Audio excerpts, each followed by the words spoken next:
प्रथा कैसे है और कौन सी उनकी हम्म, बाटिल मैरिज होती हैं, ये सारा कुछ सर। हम्म। जी। तो इद्दत होता क्या था बेटा, आप बताएंगे एक बार? हाँ जी, इद्दत एक्चुअली हम्म, सेपरेशन पीरियड है जो कि 3 मंथ का होता है ड्यूरेशन।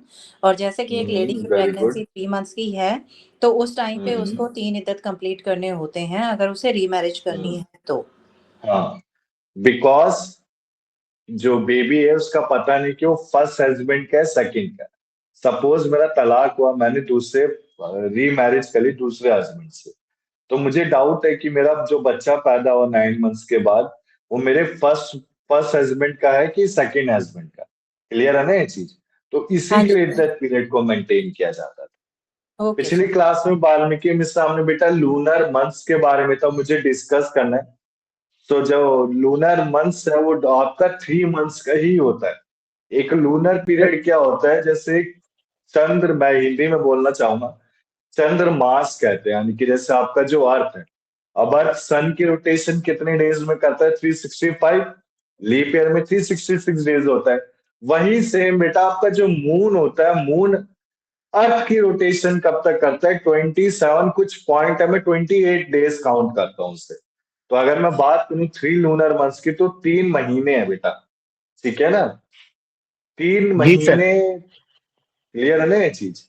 हाँ, आपने 45 डेज बोला था, बट वो 390 डेज है, राइट? और मतलब 3 मंथ्स है, या हाँ, 28 को 3 से मल्टीप्लाई करो, कितना आएगा? 34। हाँ, तो इतने ही है बेटा। ठीक है ना?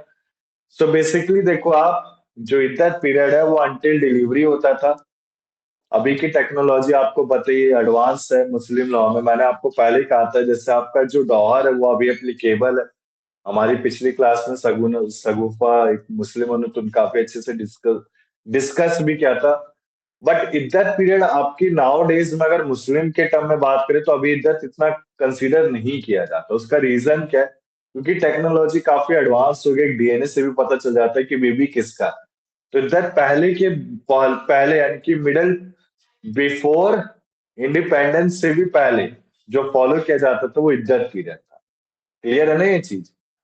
हितेश, ललिता, क्लियर है बेटा आपको? हाँ जी सर, क्लियर है। वाल्मीकि मिश्रा, वेद व्यास। Yes sir. आज यस। रविंदर यस नहीं आया, सर। आज काफी बच्चे नहीं आए। क्या बात है बेटा, सब क्या कुंभ को चले गए क्या घूमने के लिए?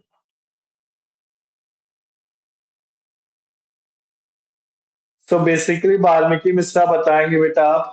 पिछली क्लास में हमने मुस्लिम लॉ में क्या क्या कवर अप किया था, फिर आज क्लास स्टार्ट करते हैं हम। आज की क्लास सर में आप कोशिश करेंगे कि कंप्लीट कर दे, बट मैं मोस्ट इंपॉर्टेंट टॉपिक छोड़ दूंगा क्योंकि आज थोड़े से बच्चे कम है। क्या? इन टेस्टामेंट्री, इन टेस्टामेंट्री विल को छोड़ के हम सब कुछ कंप्लीट कर देंगे। आज एडॉप्शन भी कर देंगे, गार्डियनशिप भी कर देंगे, मेहर जिसे डॉहर कहा जाता है, वाकिफ वाकिफ भी कंप्लीट कर देंगे। ठीक है? बताएंगे बेटा जी। वाल्मीकि मिश्रा हमने पिछली क्लास में क्या क्या पढ़ा था? Sir, sources of Muslim law ये पढ़ा था हमने। Very very good. और और पढ़ा था हमने, मैरिज पढ़ा था, इद्दत पीरियड पढ़ा था, वेरी थोड़ा सा मैरिज और वेरी डावर भी गुड। थोड़ा सा पढ़ा था हमने कि हाउ ओके, मतलब कैसे हम डावर देंगे। स्पेसिफाइड होता है, अनस्पेसिफाइड होता है, उससे क्वेश्चन भी आ करेक्ट। रखा है एग्जाम में। हाँ, हम्म, उसमें पढ़ा था हमने। ठीक है। सो आज का जो टॉपिक रहेगा वो डॉहर, फिर तलाक पढ़ेंगे। ठीक है ना? तलाक उल सुन्नत, तलाक उल बिद्दत, इलिया, इहालिया, इहालिया, जाहिलिया, ये कुछ वर्ड है जो आपको थोड़ा प्रोनाउंस करने में डिफिकल्टी होगी। बट आपको पढ़ना है बेटा, क्योंकि आपके मुस्लिम लॉ में सेम के सेम दिए गए हैं। ठीक है ना? हम इसे कन्वर्ट नहीं कर सकते। तो देखो आप, मुस्लिम लॉ में बेसिकली हमने क्या पढ़ा था? प्रॉफिट मोहम्मद थे, ठीक है ना, उनकी बेटी थी फातिमा जिन्होंने अली से शादी की थी। सो बेसिकली टू रिलीजन का बॉर्न हुआ था, एक तो शिया था, एक सुन्नी था। सुन्नी रिलीजन को किसने किया था? मौविया ने, जिसने उम्मद डायनेस्टी बनाई थी। और शिया का रिलीजियस लीडर कौन था बेटा? हुसैन था। हुसैन कौन था? यंगर था। अली के दो बेटे थे, अली को काफी अच्छा माना गया था मुस्लिम में, हसन और हुसैन। तो हसन ने काफी अच्छा योगदान दिया था, हुसैन ने भी। एक मैंने हमने पढ़ा था वो मुहर्रम। मुहर्रम क्या है? हसन की डेथ के लिए दुख का वो बनाते, तो मुहर्रम क्या होता है? हसन की डेथ के लिए बनाया जाता है। इसके बाद बेटा हमने सोर्स एंड स्कूल्स पढ़े थे, हनाफी, सफकी, ये सारे स्कूलों के बारे में कवर अप किया था। इसके बाद हमने क्या क्या चीजें कवर अप की थी, हमने कवर अप किया था आपका निकाह, मैरिज। सो मैरिज कौन कर सकता है, क्या उसकी कैपेसिटी है, ठीक है ना। इसमें हमने कुछ वर्ड को पढ़ा था, वर्ड याद है बेटा? एक ऑफरर होता था और एक एक्सेप्टेंस। मैंने नोट्स में खोला नहीं है, बताएंगे बेटा ललिता, हाँ जी हितेश? सर, इजाब और कबूल है, हाँ, acceptance. Very good very good, हाँ वेरी गुड, एक्सीलेंट, मैं यही सुनना चाहता था। So thank basically you sir. इसमें एक प्राइमरी कंडीशन थी मुस्लिम लॉ में निकाह करने के लिए कि आपका ऑफरर क्या बोलेगा, हिजाब, और जो ऑफरी हो क्या बोलेगा, कबूल। क्लियर है यहाँ तक?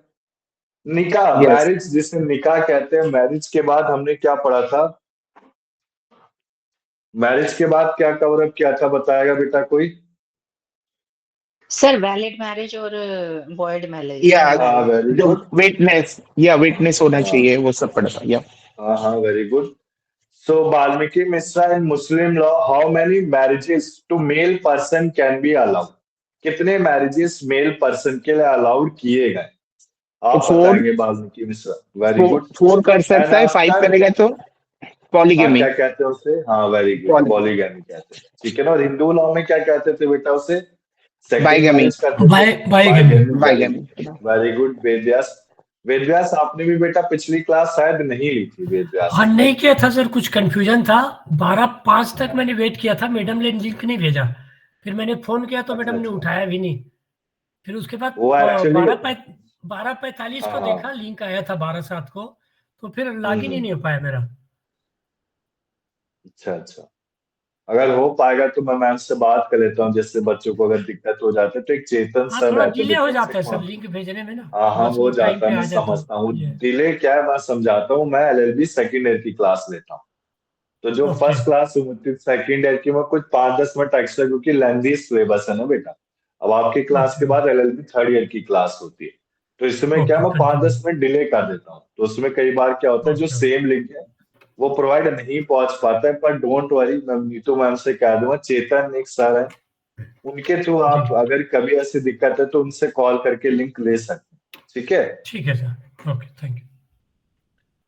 सो बेसिकली देखो, पिछली क्लास हमने कुछ ज्यादा इतना एडवांस पढ़ा नहीं था, मुस्लिम लॉ हमने स्टार्ट किया था, मुस्लिम लॉ के बारे में डिटेल में पढ़ा था वेद व्यास हमने, ठीक है ना। मुस्लिम लॉ में मैरिज हमने 3 तरह के पढ़े थे, वैलिड, वॉइड और वॉइडेबल। याद है बेटा? जिससे फासिद, फासिद मैरिज, याद करो क्या क्या मैरिज के नाम थे, सर नाम थोड़े से। सही, बातिल एंड फासिद, फासिद। हाँ वेरी गुड ललिता, गुड को, गुड आंसर। सो ये देखो आप, वैलिड मैरिज को शाही मैरिज कहते थे, जिसमें कबूल है, और क्या होता था ललिता, बताएंगे एक बार आप? हाँ जी, इसमें इजाब। सर ऑफर, हाँ, मतलब इजाब एंड इजाब कबूल, वेरी करना गुड, एंड हाँ। एक्सेप्टेंस, और फिर एक कबूल, हाँ, कॉन्ट्रैक्ट सो बनता था, बेसिकली, हाँ जी, जिसमें डोवर वगैरह मेंशन होता था गुड, क्लियरली। हाँ very followed good by very good. followed by witnesses, either two males or one male and two females, and correct है। And basically basically from there the are two families। Witnesses, हाँ हाँ जी। Basically there are two witnesses. If both the witnesses are male, they consider two male witnesses. If there is any female witness, then consider one male and two female Two females, witnesses. yes, yes sir। इसके बाद देखो बेटा, आपका एक हमने concept पढ़ा था, शाही marriage. तो शाही मैरिज क्या होता था, इसमें वही हिजाब एंड कबूल आता था, ठीक है। इसके बाद देखो हमने वर्ल्ड मैरिज पढ़ा था, बार्टिल मैरिज। बार्टिल मैरिज सिंपली वेदव्यास हमने क्या कवर किया था बेटा, कि जो मैरिड वुमेन है वो अनदर, मतलब एक स्पाउस, एक लिविंग स्पाउस किसी का जिंदा है तो उसके साथ मैरिज नहीं कर सकते, वो क्या मैरिज होती थी आपकी, बार्टिल मैरिज होती थी। मेरिज। इसके बाद देखो मैरिज आपका प्रोहिबिटेड होता था ग्राउंड ऑफ एफिनिटी में। फोस्टेज, फोस्टेज हमने पढ़ा था, फोस्टेज क्या है, अ पर्सन, अ बेबी, वो मतलब जो बेबी किसमें, एक वॉर्म पे। सो बेसिकली अगर बेबी किसी वॉर्म में, तो ये मैरिज आपका क्या होता था, बाटिल, इसको वर्ड मैरिज कहते थे। अगर मैं किसी, जैसे हमने किसी फीमेल से क्या, वो इज्जत पीरियड में, ठीक है ना, इज्जत यानी कि उसका बेबी होने वाला है until द डिलीवरी, ठीक है ना, he she will wait until the delivery. So delivery से पहले अगर मैं किसी वुमेन से शादी करता था तो उसे फोस्टेज कहते थे। ये मैरिज क्या होती थी? बाटेल मैरिज होती थी। किसमें? मुस्लिम लॉ। इसके बाद देखो फासिद मैरिज वही सेम बेटा। मैंने किसी पांचवी वाइफ को रख लिया, मैंने कोई वो कोई बिना विटनेस के मैरिज किया, कोई वुमेन जो इद्दत में उसके साथ मैरिज कर लिया, कोई डिफरेंस ऑफ रिलीजन है। सो बेसिकली इसको क्या बोलते थे? फासिद मैरिज कहते थे, ठीक है ना। इसके बाद देखो फिर हमने टर्मिनेशन पढ़ा था। टर्मिनेशन जब उसका कंप्लीट हो जाता है, इफेक्ट मुट्टा मैरिज पढ़ा था। What is muta marriage? Hitesh, पिछली क्लास में थे आप? No sir. अच्छा, हितेश नहीं था, ठीक है Sir, it बेटा। means for enjoyment card. for a fixed period of time. हाँ, very good. So basically it is a marriage which is done by the Muslim male person only for a fix period of time. अब fix period of time के बाद अगर मुस्लिम ने marriage को तोड़ दिया, ठीक है ना, मुस्लिम मैन पर्सन मुट्टा मैरिज कर सकता था, फीमेल नहीं करती थी। फीमेल कर रही तो एक खिताबिया होता था, खिताबिया को फॉलो करना होता था। खिताबिया क्या होता है? रिलीजन के बारे में जानना। जैसे हमारा रिलीजन हमें क्या कहता है? हम मंदिर जाते हैं, चप्पल उतारते हैं, घंटी बजाते हैं, प्रार्थना करते हैं। तो सेम मुस्लिम में क्या होते हैं? मुस्लिम जब नमाज पढ़ते हैं दिन में 4 बार, तो 4 बार नमाज पढ़ते समय, अब तो खैर रमजान भी स्टार्ट हो गया मुस्लिम में, कल से ही शायद परसों, ये सैटरडे से ही होंगे, अगले सैटरडे से।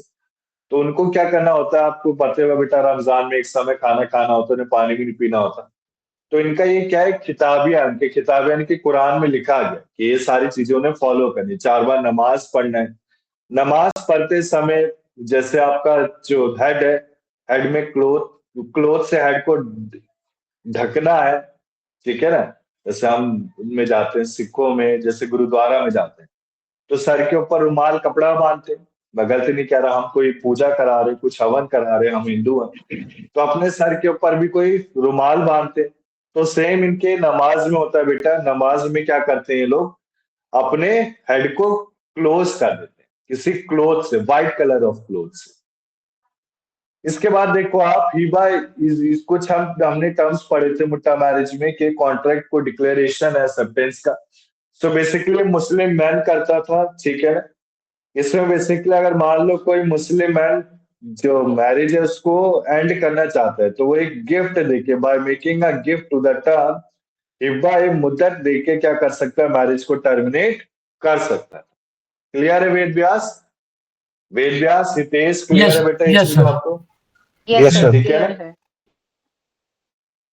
एक मिनट बेटा, मैं देख लूं क्लास में, यहां तक क्लियर है? एक Yeah.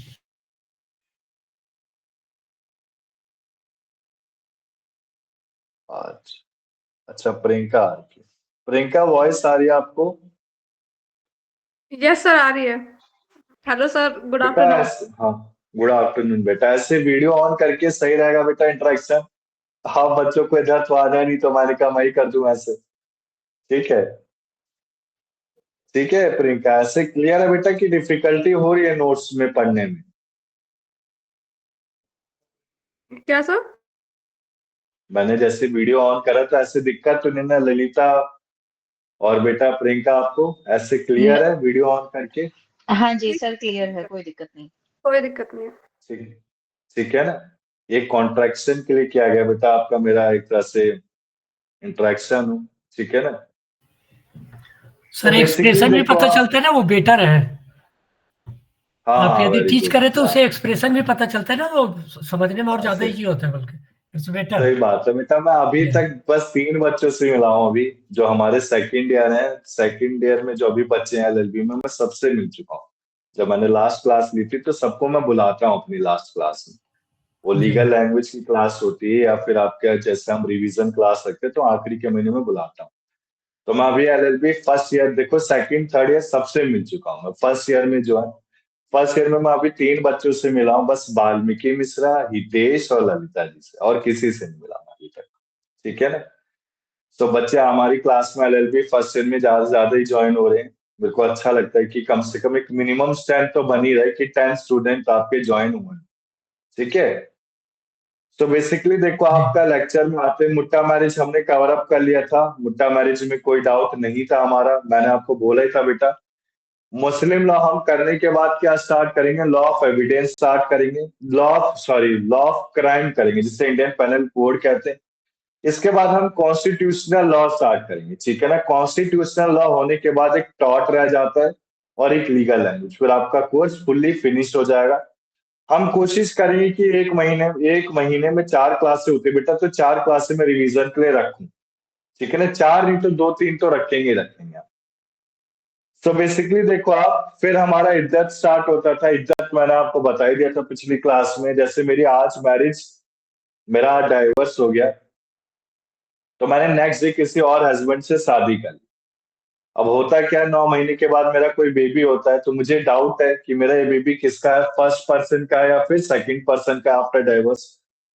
सो इन सच कंडीशन मुस्लिम लॉ में गाइडिंग रूल्स बनाए गए थे कि आपको एक इद्दत पीरियड फॉलो करना पड़ेगा। अब ये इद्दत पीरियड होता क्या था, जैसे एक मदर है, उसके वॉर्म में बेबी है, सो बेबी आफ्टर डिलीवरी होने के बाद ही वो दोबारा से रीमैरिड कर सकती थी, ठीक है ना। सो बेसिकली डेथ में 2 टर्म आते थे आपके, death and diverse. So death में क्या होता था, देखो आप अगर वुमेन प्रेग्नेंट है, तो प्रेग्नेंट में सबसे ज्यादा लंबे समय कौन सा होता है बेटा, 4 महीने। 4 महीने हो नहीं सकता, 4 क्या पता 2 महीने में डेथ हो गई हो, 1 महीने में डेथ हो गई हो। तो इसमें अंटिल डिलीवरी तक इद्दत पीरियड को माना जाता था। सेम आपका डाइवर्स आता है। डाइवर्स में क्या होता है, जब मेंस्ट्रुएशन साइकिल है तब आपका 3 कोर्सेज में इद्दत होता था। और अगर आपका मेनोपेज लग रखा है, मेनोपेज यानी कि when women is not subject to menstruation cycle, तो कितना होता था, 3 लूनर मंथ्स। सो हमने पिछली क्लास में लूनर मंथ्स के बारे में पढ़ा था। बेसिकली 3 लूनर मंथ्स क्या होते थे आपका, जैसे आपका एक मून अर्थ का रोटेशन करता है 27 डेज, कुछ 6 आवर्स में करता है, वो 28 डेज ही मानो, ठीक है ना। सो 28 डेज का हम काउंटिंग करेंगे तो 90 डेज मानते हैं हम, ठीक है ना। 90 हम मान लो 3 महीने। अगर women pregnant at the time of diverse है, तो इद्दत कब तक चलेगा, जब तक उसकी डिलीवरी तक आप फाइनल मानो, ठीक है ना। ये बेटा किसने कहा है, Muslim women protection of right act. इसमें क्या बोला गया है, प्रेगनेंसी का टर्मिनेशन। अब प्रेगनेंसी का टर्मिनेशन क्या होता है, जैसे आपका, अब जैसे कोई वुमेन, ठीक है ना, उसका बेबी होता है, तो बेबी होने का जो पीरियड है वो 1 मंथ के बाद ही इसको कंप्लीट टर्मिनेशन ऑफ प्रेगनेंसी माना जाता है। सेम आपका मुस्लिम लॉ में, मुस्लिम लॉ में 1 महीने को जोड़ा गया, ये Muslim women protection of right diverse act 1986। इसके बाद देखो इद्दत क्लियर है बेटा, बताओ प्रियंका, मैंने पिछली क्लास का रिवीजन करा दिया। हितेश, वेद व्यास, इद्दत क्लियर है, इद्दत इंपॉर्टेंट है yes topic. Sir, yes Yes, sir, और clear है। जी। सो बेसिकली इद्दत पीरियड, ठीक है ना। सो बेसिकली इद्दत पीरियड आपका स्टार्ट कहाँ से होता है, जब मैरिज डिसॉल्व होता है डेथ से, तो इद्दत कब से हो जाता है, डेथ से स्टार्ट हो जाता है। जब डाइवर्स है तो डाइवर्स के स्टार्टिंग पॉइंट से इद्दत पीरियड स्टार्ट हो जाएगा। जब कुछ इंफॉर्मेशन नहीं है हस्बैंड की डेथ का, तो कब से इद्दत, देखो अब जैसे हस्बैंड की डेथ का पता नहीं, अब जैसे हस्बैंड गायब हो गया, यानी प्रिज्यूम डेथ मान, प्रिज्यूम डेथ हमने कंडीशन फॉर डाइवर्स पढ़ा था कितना, 7 इयर्स, याद नहीं चीज। सो बेसिकली अगर 9 महीने हो गए, अगर बेबी है वुमेन के वॉर्म में और पता नहीं कि मेल पर्सन का, और 9 महीने कंप्लीट हो गए, 9 महीने तक मेल पर्सन घर आया ही नहीं, so basically such women is not required to fulfil his इद्दत पीरियड। उन वुमेन को अपना इद्दत पीरियड फुलफिल करने की जरूरत नहीं है। क्लियर है बेटा, हितेश, वेद व्यास, ये चीज। Yes, sir, clear है। Yes sir. Yes sir. इसके बाद देखो, अगर मैरिज आपका डेथ से डिसॉल्व हो रही है, तो जो ऑब्जर्वेशन ऑफ इद्दत बाय वाइफ वो कंपलसरी होगा, चाहे आपकी कॉन्ज्यूमिकेशन क्या है, एक तरह से रिलेशन है, ठीक है ना। सो इसे कॉन्जुगल राइट्स हम डिस्कस कर सकते हैं। हिंदू लॉ में एक मेल और फीमेल के राइट आफ्टर मैरिज क्या होते थे, जैसे साथ सोना, साथ खाना, साथ घूमना, उसे कॉन्जुगल राइट्स कहते थे हिंदू लॉ में। वही सेम मुस्लिम लॉ में क्या कहते थे, कॉन्ज्यूमिकेशन राइट्स, कॉन्ज्यूमिकेशन।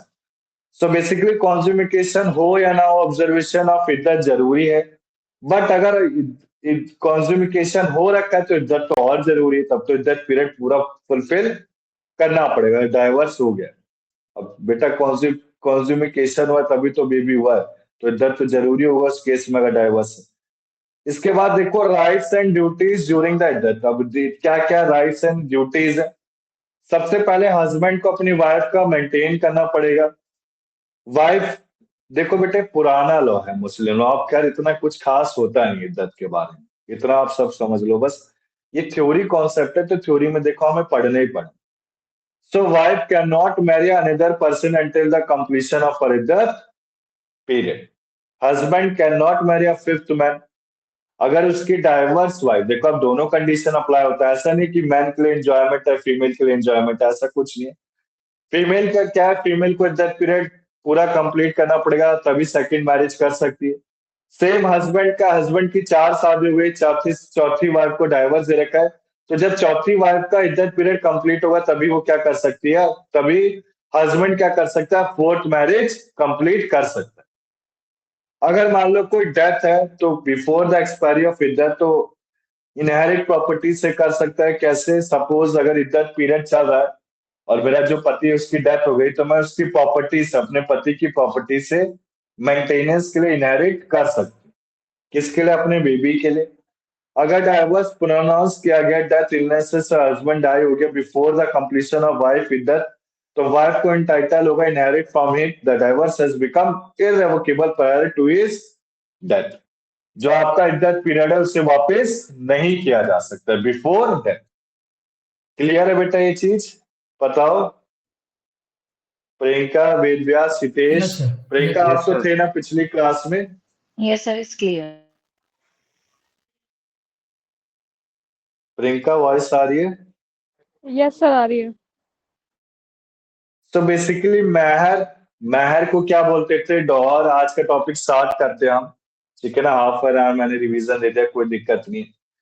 सो महर को क्या कहते हैं, डॉहर। डॉहर क्या होता है, dower is a amount which is decided before the marriage to pay after getting the divorce to the women. So dower क्या होता है, एक ऐसा अमाउंट होता है जो डिसाइडेड होता है मैरिज से पहले कि मैरिज तलाक होने के बाद दिया जाएगा। सो मैं इसमें डाइवर्स वर्ड यूज नहीं करूंगा, तलाक यूज करूंगा वर्ड मुस्लिम लॉ में। सो तलाक होने के बाद जो वुमेन को अमाउंट पे किया जाता है, ये अमाउंट पहले से डिसाइडेड होता है मैरिज से पहले। अभी डिसाइडेड कैसे होता है, अगर डिसाइडेड पापा ने, अब जैसे कोई माइनर मेल है, और मुस्लिम में बेटा माइनर देखते नहीं, माइनर से भी शादी हो जाती है, ठीक है ना, क्योंकि स्पेशल मैरिज एक्ट में। सो माइनर का कौन डिसाइड करता है, फादर डिसाइड करता है। अगर मेल पर्सन मेजर है तो कौन डिसाइड करेगा, मेजर मतलब हस्बैंड ही डिसाइड करेगा। अगर मेजर हस्बैंड अगर मेजर है तो हस्बैंड डिसाइड करता है। अगर हस्बैंड माइनर है तो कौन डिसाइड करता है, उसका गार्डियन डिसाइड करता है, यानी कि वो शायद फॉर फादर हो या फिर मदर। अनस्पेसिफाइड डॉहर क्या होता है, अनस्पेसिफाइड डॉहर सेम बेटा जो डिसाइडेड नहीं होता। इसमें क्या होता है, बेसिकली जो मैरिज से पहले डिसाइडेड नहीं है, और मैरिज से पहले डिसाइडिंग नहीं था, ना लड़के का बाप जिंदा है ना लड़का जिंदा है, तो कैसे डिसाइड होगा, उसकी फैमिली की प्रॉपर्टी से लिया जाता है हस्बैंड के। और हस्बैंड जो वाइफ है उसकी, उसमें भी बेटा थोड़ा सा देखा जाता है कि हस्बैंड की कंडीशन कैसी थी, ठीक है ना, किस घर में रहता था, ये कोर्ट डिसाइड करता है। वाइफ ब्यूटी, इसमें भी थोड़ा सा ब्यूटी आ जाता है कि वाइफ की ब्यूटी के हिसाब से भी देखा जाता है कि उसको कितना डॉहर चाहिए, ठीक है ना। यहां तक क्लियर है बेटा डॉहर, हितेश, वेद व्यास, डॉहर क्लियर है, यस सर, ठीक है। सो बेसिकली स्पेसिफाइड डॉहर क्या होते हैं, स्पेसिफाइड डॉहर दो तरह के होते हैं। Specified or the amount which is decided usually at the time of marriage. In case of minor husband, his father has the power to make the contract of dower on the behalf of him. अब मान लो इस case में अगर father के पास एक power होता है कॉन्ट्रैक्ट बनाते समय डॉवर को डिसाइड करने के लिए। अब देखो प्रमोट डॉवर क्या होता है, प्रमोट डॉवर होता है बेसिकली वह डॉवर जो पे किया जाता है वाइफ को इमीडिएटली अगर उसकी डिमांड है, ठीक है ना। कहने का मतलब है मेरा तलाक हो गया, वाइफ को कल ही के कल ही डॉहर चाहिए, तो मैं क्या करूंगा, डिसाइडेड था इतना दिरहम देना है।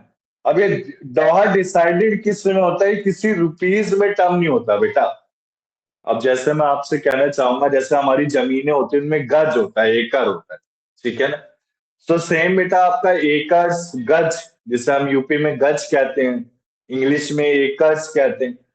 सो सेम डॉलर किस में डिसाइडेड होता है, दिरहम। दिरहम क्या होता है, प्रॉफेट मोहम्मद द्वारा दिया गया एक डॉलर है। प्रॉफेट मोहम्मद ने जब अपनी बेटी फातिमा की शादी की थी अली से, तो अली ने क्या डिसाइड किया था, दिरहम स्टार्ट किया था। आया समझ, जो अली ने डॉलर स्टार्ट किया था वहीं से दिरहम चला।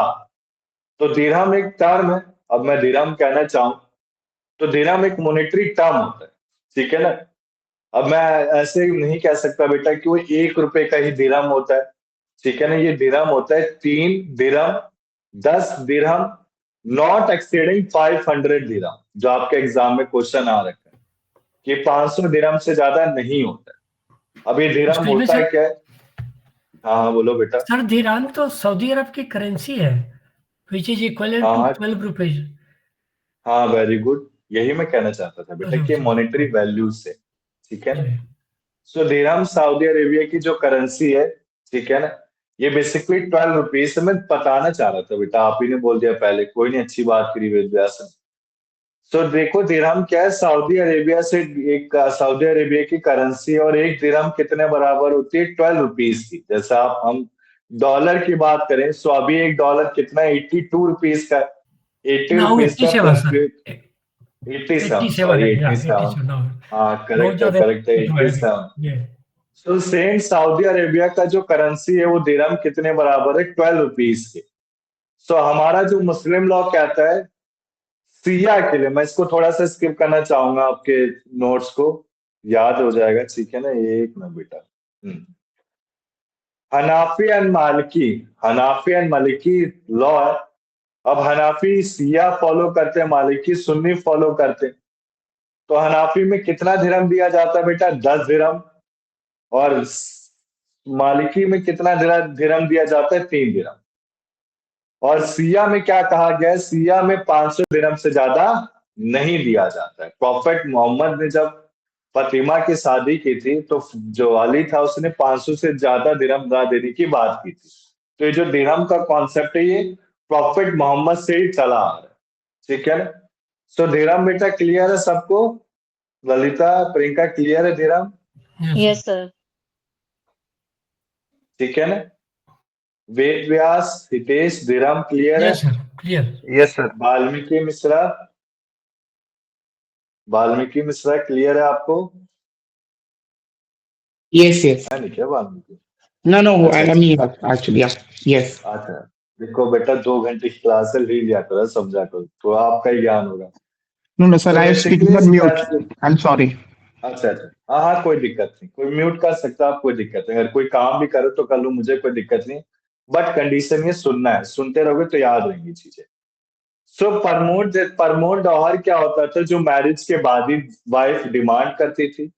डेफर्ड डॉहर क्या होता था, जो आपका डेथ या डाइवर्स को होता था, ठीक है ना। अब देखो जो परमोट डॉहर, अगर आपका डाइवर्स भी नहीं हुआ, तो जो वाइफ है वो डिमांड कर सकती है, जैसे आपका एलोमनी है।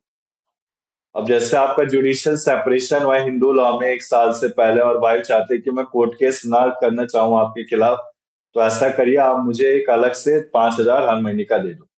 तो बेटा हस्बैंड भी सोचेगा, यार अब कोर्ट के रूम क्या जाऊं, ये म्यूचुअली कंसर्न डिसाइडेड है ही कि 2-3 महीने में डाइवर्स कर लेगी, तो चल भाई दे देता हूँ 3 महीने, एक एक महीने के 5,000, 3 महीने के 5-15,000 दे देता हूँ। सो बेसिकली ये भी आपका प्रमोट डॉहर से रिलेटेड है। कैसे, अगर वाइफ डाइवर्स नहीं हुआ है और डाइवर्स से पहले ही कोई डॉहर ले लेती है अपने पति से, तो उसे क्या बोलते हैं, प्रमोट डॉहर बोलते हैं। फिर डेफर्ड आता है। डेफर्ड क्या होता है, कैलकुलेटेड। डेफर्ड का मतलब होता है calculated. So basically, it is payable on the dissolution of marriage by the death or divorce on the happening of the specified event.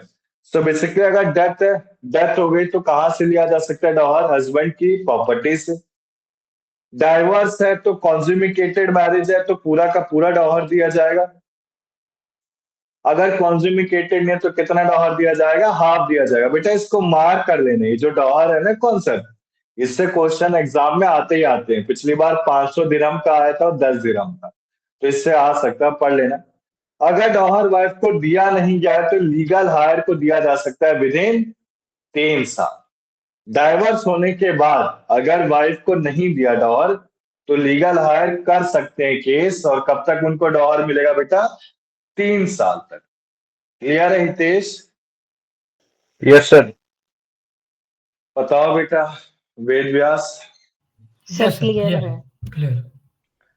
अब देखो अनस्पेसिफाइड और, सो अनस्पेसिफाइड और which is not decided before the marriage by male person और the husband father, जो husband के father या male person से decided नहीं होता है। So basically, amount of dower has not been settled, or even when there is an express stipulation at the time of marriage that the wife will not claim any dower, wife still entitled to promote or customary dower. Customary dower बेटा पता है, जैसे आप सब job करते हैं तो आप सब टाइटल होते हैं किसके? कस्टमरी बोनस के, जिसे दिवाली बोनस बोलते हैं, ठीक है ना? एक एक्स्ट्रा बेनिफिट जो दिया जाता है आपको सैलरी के साथ। So basically, the amount is fixed at the discretion of the court. What do you mean by discretion, Ved Vyas? Discretion का मतलब क्या होता है? हमने पढ़ा बेटा arbitration yes sir, conciliation yes sir. कैसे? बताओ कोर्ट अपने बताओ। दिमाग से जो Decision, तय करेगा, decision. अपने नॉलेज के अकॉर्डिंगली जो कोर्ट डिसाइड करेगा। हाँ वेरी गुड।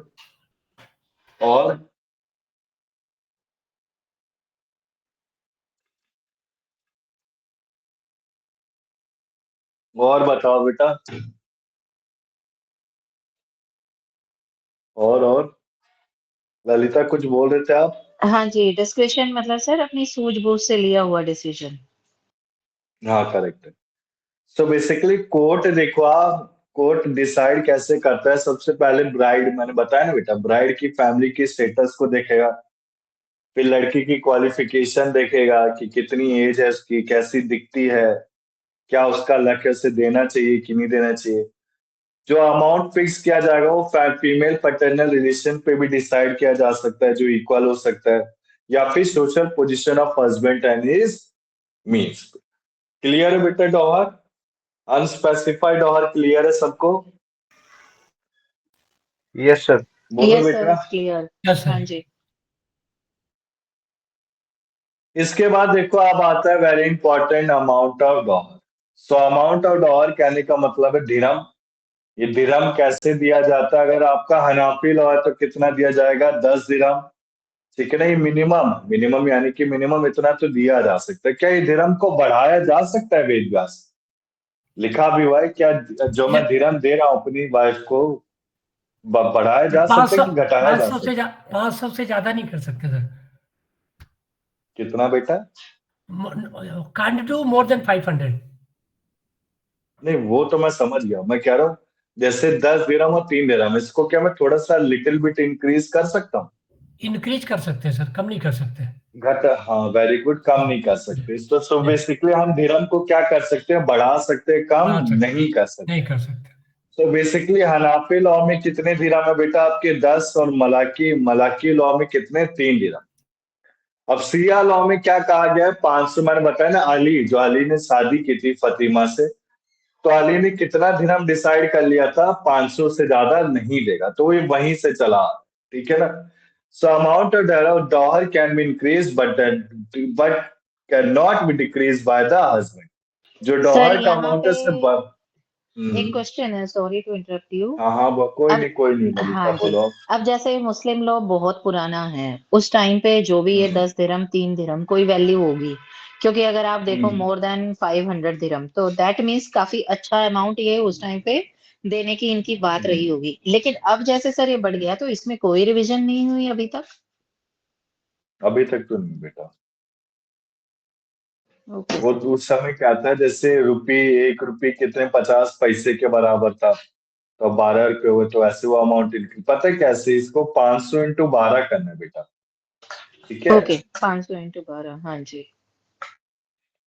तो बेसिकली जो दिरहम होता है ये देखो मैं कहना चाहूंगा, जैसे मुस्लिम में शादी होती है तो जरूरी नहीं कि हम दिरहम दें, धर्म के साथ कुछ प्रॉपर्टी भी दे सकते हैं, जैसे एलुमनी होता है, डाइवर्स होता है हिंदू लॉ में, तो हम प्रॉपर्टी का हिस्सा भी देते हैं और हस्बैंड से। इसके बाद अगर मुझे अलग से डाइवर्स मैंने किया तो मैं अलग से फ्लैट में रह सकती हूँ, उससे अलग से अमाउंट भी चार्जेबल होता है। तो ये सारी चीजें होती है कि मुस्लिम लॉ में ये नहीं कि आपका धर्म ही काउंट होगा, उसमें आपका प्रॉपर्टी भी इंक्लूड होता है। जैसे मेरा बच्चा डाइवर्स हो गया तो मैं एक औरत हूँ और मेरा जो औलाद है उसको कुछ तो रहने के लिए इनहेरिटेंस चाहिए, तो इनहेरिटेंस कैसे करेगी? अपने जो जिससे उसने तलाक लिया है वो अपने पति से क्या करेगी? प्रॉपर्टी का हिस्सा मांगेगी अपना। तो ये सारी चीजें होती हैं। ठीक है ललिता? Yes, sir. तो बेसिकली देखो आप, रेमिशन, what do you mean bye रेमिशन? Hitesh contract में पढ़ा बेटा, रेमिशन का मतलब बताएंगे आप? बोलो बोलो बेटा। प्रियंका, रेमिशन का मतलब क्या होता है?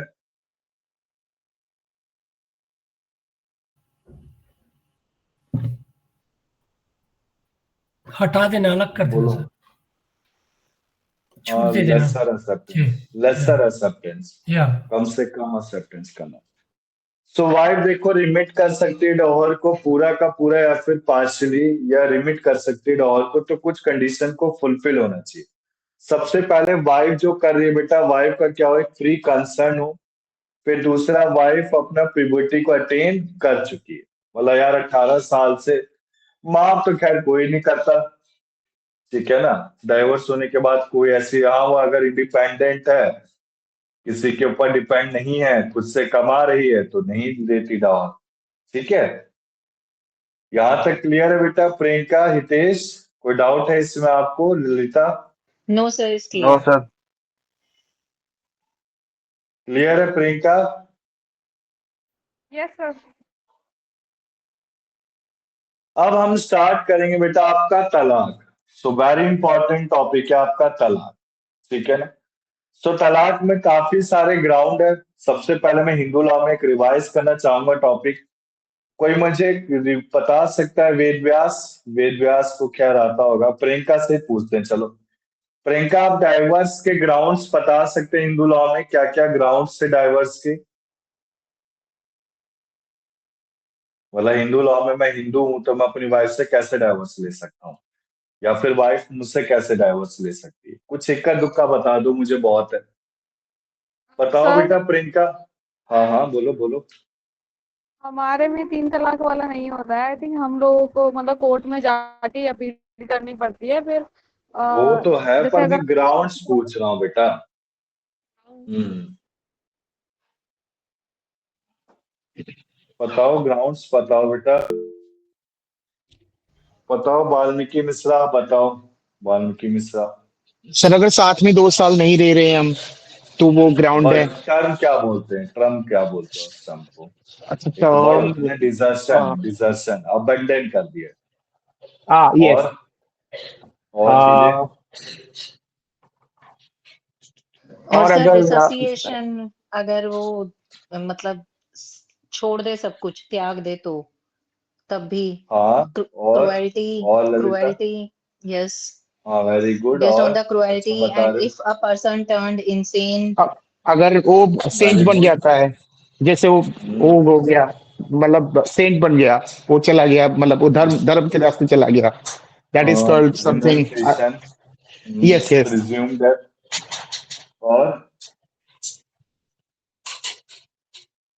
और बोलो बेटा।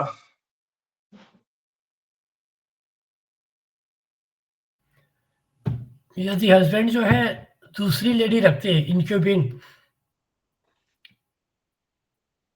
सबसे पहले बाइगेमी। एडल्ट्री मैं बता रहा हूँ। देखो प्रियंका, सुन रहे हो ना? Yes voice sir. आ रही है प्रियंका आपको? बेटा सर देख, आ रही। सुनो, समझो। जो आप एलएलबी कर रहे हो उसको समझो, रटो मत। समझो बेटा, आगे चल के आपको दिक्कत होगी एडवोकेट बनने के बाद, ठीक है। तो बेसिकली देखो, ग्राउंड्स फॉर डाइवर्स के हिंदू लॉ में क्या थे? Adultery, cruelty, desertion, presume death, renunciation, vulnerable disease, ठीक है ना, वनरेबल डिजीज, बाइगैमी, वो not providing maintenance, conversion into another religions, ठीक है ना। सो बेसिकली हमने यही सारी चीजें कवर अप की थी। सो वो आपका तलाक में कुछ चीजें आएंगी। अब तलाक आपके 4 भागों में बांटा गया है। देखो, तलाक है रजिया, जिसे रिवोकेबल, जिसे वापस किया जा सकता है। तलाक इल बैन। तलाक इल बैन का मतलब क्या बेटा? इसे ट्रिपल तलाक कहते हैं। रिवोकेबल क्या है? पहले के जमाने में क्या होता था मुस्लिम लॉ में? तलाक तलाक तलाक, 3 बार तलाक बोला और आपका तलाक हो जाना। तो इसको क्या माना गया है? एक तरह से क्रिमिनल माना गया है, क्रिमिनलाइज कर दिया गया है कि आपको 3 साल की जेल होगी, आपके ऊपर पेनल्टी प्रोविजन लगेगी। ठीक है ना? सो मेरा क्या मानना है, देखो, अगर बंदे से 3 बार तलाक निकल जाता है फ्रस्ट्रेशन में हस्बैंड से वाइफ के लिए, तो मेरे हिसाब से किसी क्रिमिनलाइज नहीं मार्क करना चाहिए था, बट कर रखा है लॉ में। इसे इनवैलिड कर देना चाहिए था, बट लॉ में कर रखा, तो हम कुछ भी नहीं कर सकते बेटा। ठीक है ना? सो देखो, आप कोई मोमडन अगर साउंड माइंड का, उसने पुबर्टी को अटेन कर सकता है, तो अपनी वाइफ को बिना किसी कॉज के तलाक दे सकता है। सुन्नी लॉ में अगर कोई तलाक कंपल्सन हुआ है, इंटॉक्सिकेशन ऑफ फ्रॉड हुआ है, तो वो आपका वैलिड माना जाता है। सिया लॉ में वाइड माना गया। ठीक है? सो बेटा, 4 ग्राउंड आपको दिख रहे होंगे तलाक के। पहले मैं थोड़ा थोड़ा ऊपर से बता देता हूँ। तलाक उल सुन्नत, तलाक उल बिद्दत, इल्हा जिहार, खुल्ला मुहावरत मुहावर। इसके बाद तलाक की तफवीद। क्लियर है यहाँ तक? तो तलाकुल सुन्नत, तलाकुल सुन्नत में क्या है? मैं मुंह से बोलूंगा बस तलाक के लिए, मेरे दिमाग में रहेगा, फिर मैं वाइफ को बोलूंगा, वाइफ को बोलने के बाद हमारा तलाक हो जाए। तलाकुल बिद्दत में 3 बार तलाक बोला जाता था, इसे इनवैलिड कर दिया गया, क्रिमिनलाइज कर दिया गया। इहिलिया में क्या होता है? मैं बिना बिना मतलब एक रिलेशन मेरा वाइफ के साथ बना नहीं, कब तक? 4 महीने तक, तो मैं तलाक के लिए अप्लाई कर सकता हूँ। जिहार का मतलब क्या है? कि जो मेरा ग्राउंड है, मेरी जो सोच है, तो तलाक की तरफ जा रही है। खुल्ला एंड मुबाता एक उर्दू टर्म है, खुल्ला एंड मुबाता। जैसे आपका जब मीठी ईद और वो बकरा ईद मनती है, तो सारे पर्सन आके मिलते हैं, उनसे वो एक वर्ड लिया गया खुल्ला। खुल्ला यानी कि मैं अपने डिसीजन से फ्री कंसर्न हूँ, वाइफ अपनी डिसीजन से फ्री कंसर्न, एक तरह से म्यूचुअल कंसर्न होता है बेटा। ठीक है ना? तो इसमें खुला क्या होता है कि खुला मुबारक की, यानी कि हम दोनों एक तरह से म्यूचुअल कंसर्न से क्या तलाक लेना चाहते हैं। तलाक की तफवीद का मतलब क्या होता है? कि मैंने वाइफ हूं, मैंने अपनी वाइफ को किसी सेकंड लेडी से कंपेयर करना स्टार्ट कर दिया। ठीक है ना? सो बेसिकली जो मैं सेकंड लेडी से कंपेयर करने लग गया कि वो ऐसी है, वो ऐसा काम कर सकती है, तो मैं क्या कर, मेरी वाइफ मुझसे क्या ले सकती है? तलाक ले सकती है। किस ग्राउंड में? तलाक की तफवीद के ग्राउंड। फिर लास्ट आता है जुडिशियल डिग्री। तो बेटा ये 4 आया, अभी इसको डिटेल में समझेंगे हम। थोड़ा बहुत समझ में आया ये चीज? बताओ बेटा। हाँ जी सर। वेद व्यास, वाल्मीकि यस मिश्रा, सर। थोड़ा बहुत आया समझ में? Yes, sir. कोई डाउट लगा इससे? लगा बेटा इसमें नहीं अभी तक? हितेश, नहीं समझ में आ गया सर। थोड़ा सा डिफिकल्ट लगेगा। देखो, अभी थोड़े वर्ड को देखोगे ना, तो थोड़ा सा वर्ड को प्रोनाउंस करने में डिफिकल्ट लगेगा। ये क्लियर हुआ प्रियंका आपको? तलाक, तलाक कैसे लेते हैं मुस्लिम लॉ में? Yes sir. ठीक है। सो सबसे पहले देखो, तलाक उल सुन्नत, मैं नेक्स्ट क्लास में पूछूंगा बेटा कितनी तरह की तलाक होती है, डॉहर में कितने दिरहम दिए जाते हैं। इससे क्या क्विक रिवीजन होता है और याद रहती है चीजें। तो तलाक उल सुन्नत में 2 चीजें आती है, तलाक एहसन और तलाक हसन। तलाक हसन का क्या मतलब होता है? प्रॉपर फॉर्म ऑफ तलाक। तो तलाक उल सुन्नत को क्या माना गया? अच्छा माना गया था उस समय। ठीक है ना? तो आपका एक क्वेश्चन अराइज हो रहा होगा, क्या ये तलाक के जो ग्राउंड से क्या रियल लाइफ में एग्जिस्ट करते हैं? हाँ जी करते हैं, मुस्लिम लॉ में तो अभी एग्जिस्ट करते हैं। ठीक है ना? क्योंकि ये शरीफियत एक्ट 1937 से लिए गए हैं मुस्लिम लॉ में। ठीक है ना? जैसे हम हिंदू लॉ की बात करें, तो हिंदू लॉ में भी जो हमने ग्राउंड्स पढ़े हैं वो रियल लाइफ में एग्जिस्ट करते हैं। तो सेम आपके ग्राउंड इसमें भी एग्जिस्ट करते हैं। ठीक है ना? तो तलाक उल सुन्नत में सबसे पहले आता है तलाक एहसन और तलाक हसन। तो तलाक एहसन को एक प्रॉपर फॉर्म ऑफ तलाक माना गया है। हस्बैंड क्या बोलेगा? एक सिंगल प्रोनाउंसमेंट करेगा, तलाक, सिंपल। सो प्रोनाउंसमेंट कब मना है, कब होगा, टूहर पीरियड में होगा। टूहर क्या होता है, जब वुमेन मेंस्ट्रुएशन साइकिल में नहीं होती। क्लियर है बेटा ये चीज। हस्बैंड एक इंटरकोर्स में अब्सेंस रहेगा, यानी कि 90 डेज तक। मैंने आपको बता दिया बेटा, जैसे कि आपका इहिलिया है। इहिलिया क्या होता है, ग्राउंड है तलाक का। सो वुमेन अपनी वाइफ के साथ एक कॉन्ज्यूमेकेशन कॉन्जुगल राइट जो हिंदू लॉ में पढ़ा था। सो कॉन्ज्यूमेकेशन 4 महीने तक जिसने नहीं किया है, मतलब फिजिकल रिलेशन वाइफ के साथ नहीं हुआ है, कब तक, 4 महीने तक, तो क्या कर सकता है, तलाक ले सकता है अपनी वाइफ से। सर सेम 3 आपका मंथ बेटा इसमें, आज मैं 3 वो मंथ सर, इहिलिया में 90 बेटा, 90 डेज। वेद व्यास बेटा आपकी बात से मैं एग्री करता हूँ, बट इहिलिया देखो, ये देखो स्क्रीन में इहिलिया दिखाता हूँ मैं। इहिलिया में 4 मंथ्स दिया गया, ठीक है ना, तो 3 महीने या फिर 4 महीने, वो अलग अलग अलग किया गया अलग है। इस पर आएगा। ओके। तो तलाक का एहसान का मतलब क्या है, टूहर पीरियड में मैंने सिंगल प्रोनाउंस किया है। सबसे पहले मैं 90 दिन तक आप खुश रहा अपनी वाइफ से, ठीक है ना। इसके बाद मैंने क्या करा, सिंपल तलाक बोला, तो मेरा और मेरी वाइफ का तलाक हसन से हो गया। अब इसके बाद तलाक हसन में एक गुड प्रॉपर फॉर्म ऑफ तलाक है। इसमें बेसिकली 3 प्रोनाउंसिएशमेंट होते हैं। तलाक मतलब मॉडिफाई करा जा रहा है, तलाक के जो कॉन्सेप्ट है उनको मॉडिफाई किया जा रहा है। कैसे मॉडिफाई किया जा रहा है, सबसे पहले तलाक एहसन आया, फिर तलाक हसन आया। तो तलाक हसन क्या है बेटा, थ्री प्रोनाउंसमेंट्स ऑफ तलाक बोला जा रहा है ड्यूरिंग 3 सक्सेसफुल टूर। इसके बाद कोई इंटरकोर्स नहीं हुआ थर्ड प्रोनाउंसमेंट में। क्लियर है। सो बेसिकली अगर मुझे तलाक उल सुन्नत लेना है तो मैं दोनों कंडीशन को देखूंगा, तलाक एहसन को भी देखूंगा। सबसे पहले मेरा 90 डेज तक अपनी वाइफ के साथ कोई रिलेशन नहीं बना है। उसके बाद मेरा 3 प्रोनाउंसमेंट क्या है, तलाक का 3rd प्रोनाउंसमेंट तक भी मेरा कोई रिलेशन नहीं बना है। कब, टूअर पीरियड में, जब वाइफ आपका मेंस्ट्रुएशन साइकिल में नहीं। क्लियर है बेटा प्रियंका ये चीज।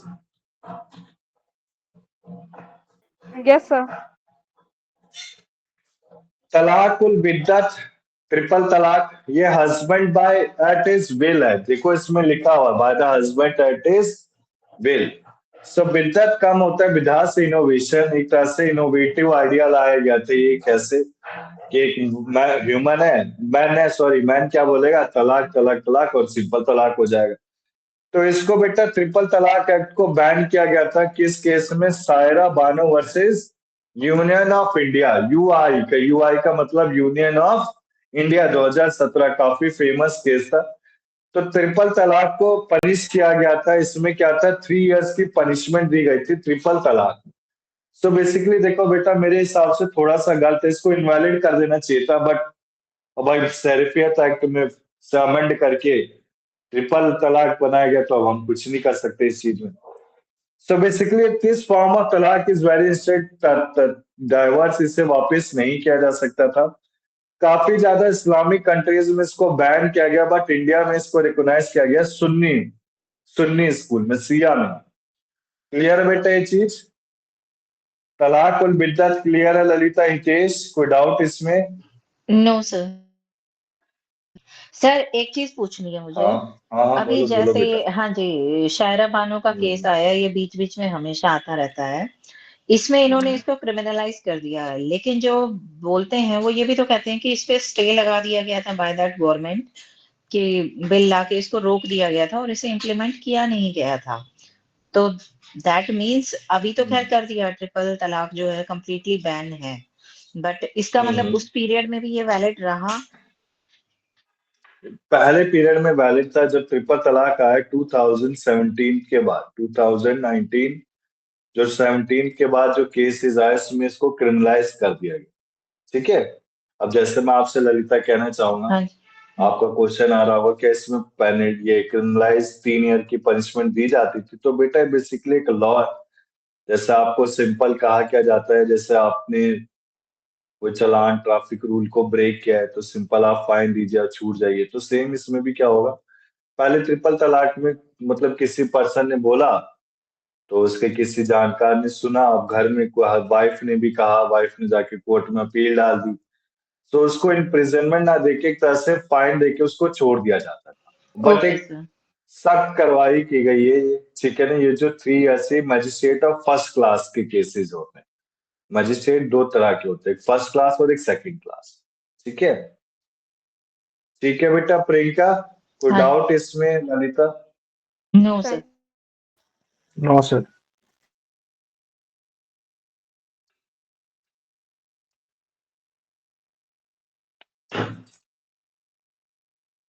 तो बेसिकली तलाक उल बिद्दत हमने कर लिया। तलाक उल ये तलाक इहिलिया जिहार, ये हस्बैंड की इच्छा से होता है।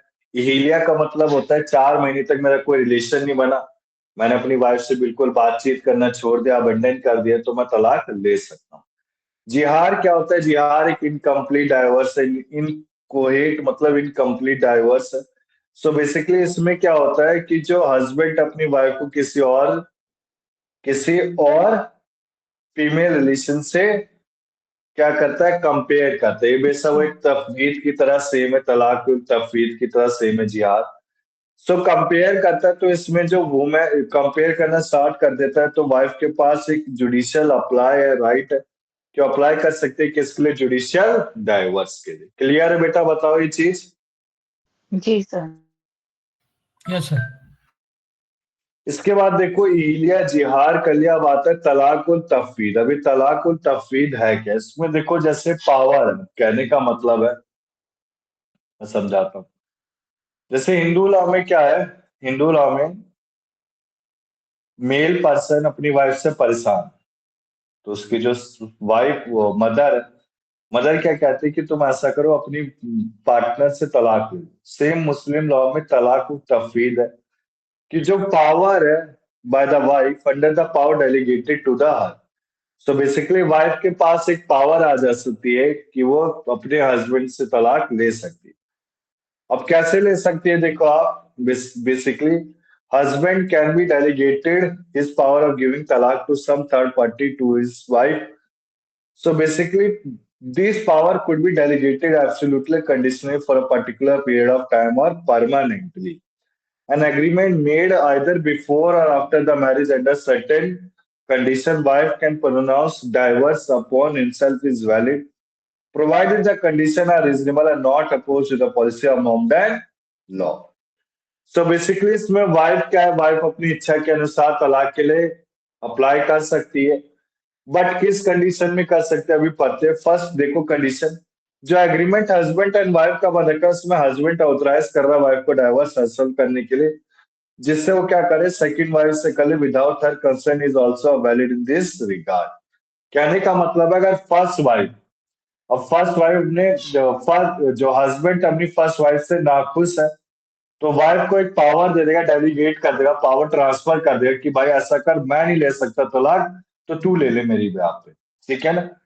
तो फर्स्ट वाइफ क्या करेगी, कहेगी कि मैं अपने सेकंड वाइफ के साथ नहीं रहना चाहती, तो तलाक को तफवीत में क्या कर सकते हो, तलाक के लिए अप्लाई कर सकते हो। सेकंड देखो पावर डेलीगेटेड होता है हस्बैंड से तलाक को तफवीत एक तरह का फॉर्म है जिसमें डाइवर्स होता है of husband by the wife, it operates in the law as a talaq of wife by the husband। ये भी सेम वही है कि कहने को तो तलाक हस्बैंड का है क्योंकि हस्बैंड चाह रहा है, बट एक तलाक किसका माना जाता है, वाइफ का माना जाता है। तलाक of the wife bye the husband. Clear है? तलाक ऑफ तफवीद में कोई डाउट है बेटा किसी को? No sir. बताओ नो बेटा। सर।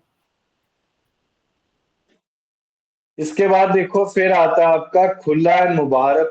खुला एंड मुबारक क्या है? सेम म्यूचुअल कंसेंट से हो रहा है। So basically by the mutual consent of the husband and wife. खुला एंड खुला is a divorce with the consent and insurance of the instant of the wife, यानी कि वाइफ के तहत खुला है।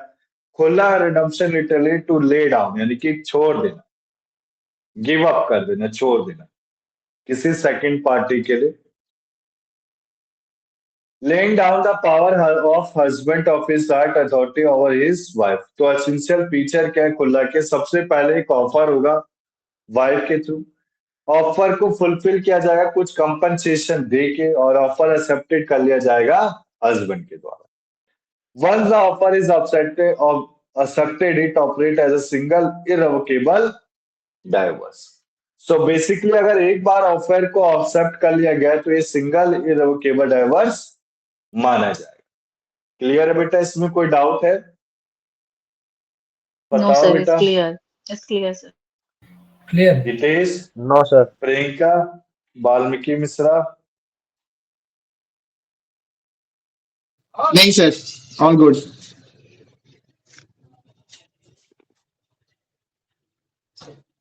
अब आता है मुबारक हम मुबारा। मुबारक एंड मुबारक क्या है बेसिकली?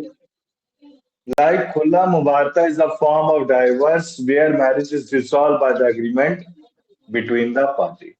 So basically एक फॉर्म ऑफ डाइवर्स है जिसमें मैरिज डिसॉल्व कैसे होती है? एग्रीमेंट। बेटा माइक म्यूट कर लो कोई, किसी का ऑन है। सही है। सो बेसिकली माइक म्यूट कर लो बेटा एक। सो बेसिकली खुला की तरह मुबारता भी एक तरह का फॉर्म ऑफ डाइवर्स है जिसमें मैरिज डिसॉल्व किससे होते हैं? एग्रीमेंट से बिटवीन द पार्टी। अब दोनों के बीच में डिफरेंस क्या है? खुला में क्या है? कंसर्शन, मतलब जो एक तरह से पावर है वो वाइफ के पास होता है, वो डिजायर चाहती है सेपरेशन के लिए। बट इसमें क्या है? मुबारका में दोनों के पास पावर होती है, हस्बैंड के पास भी एंड वाइफ के पास भी। खुला की तरह मुबारका में क्या होता है? वाइफ को रिक्वायर नहीं है कोई कंपनसेशन देने के लिए। अब इस ऑफर में बेसिकली क्या है? डाइवर्स प्रोसीड हो सकता है वाइफ से, और it may be from the husband, but once accepted the resolution is complete and it operate as a तलाकिल बैन as in the case of खुला। तो क्लियर है? खुला में क्या था बेटा? वाइफ के द्वारा था, वाइफ के द्वारा कंपनसेशन पे किया जाता था, ठीक है ना? बट मुबारता में कोई कंपनसेशन पे नहीं किया जाता। इसमें दोनों के पास राइट होता है, या हस्बैंड के पास भी होता है, वाइफ के पास भी हो सकता है कि एक म्यूचुअल कंसर्न से क्या कर सकते हैं? तलाक ले सकते। क्लियर है बेटा? बताओ ये चीज। जी sir. Yes sir. Yes, sir. कोई डाउट है इसमें किसी को? नो बोलो सर। नो। बेटा।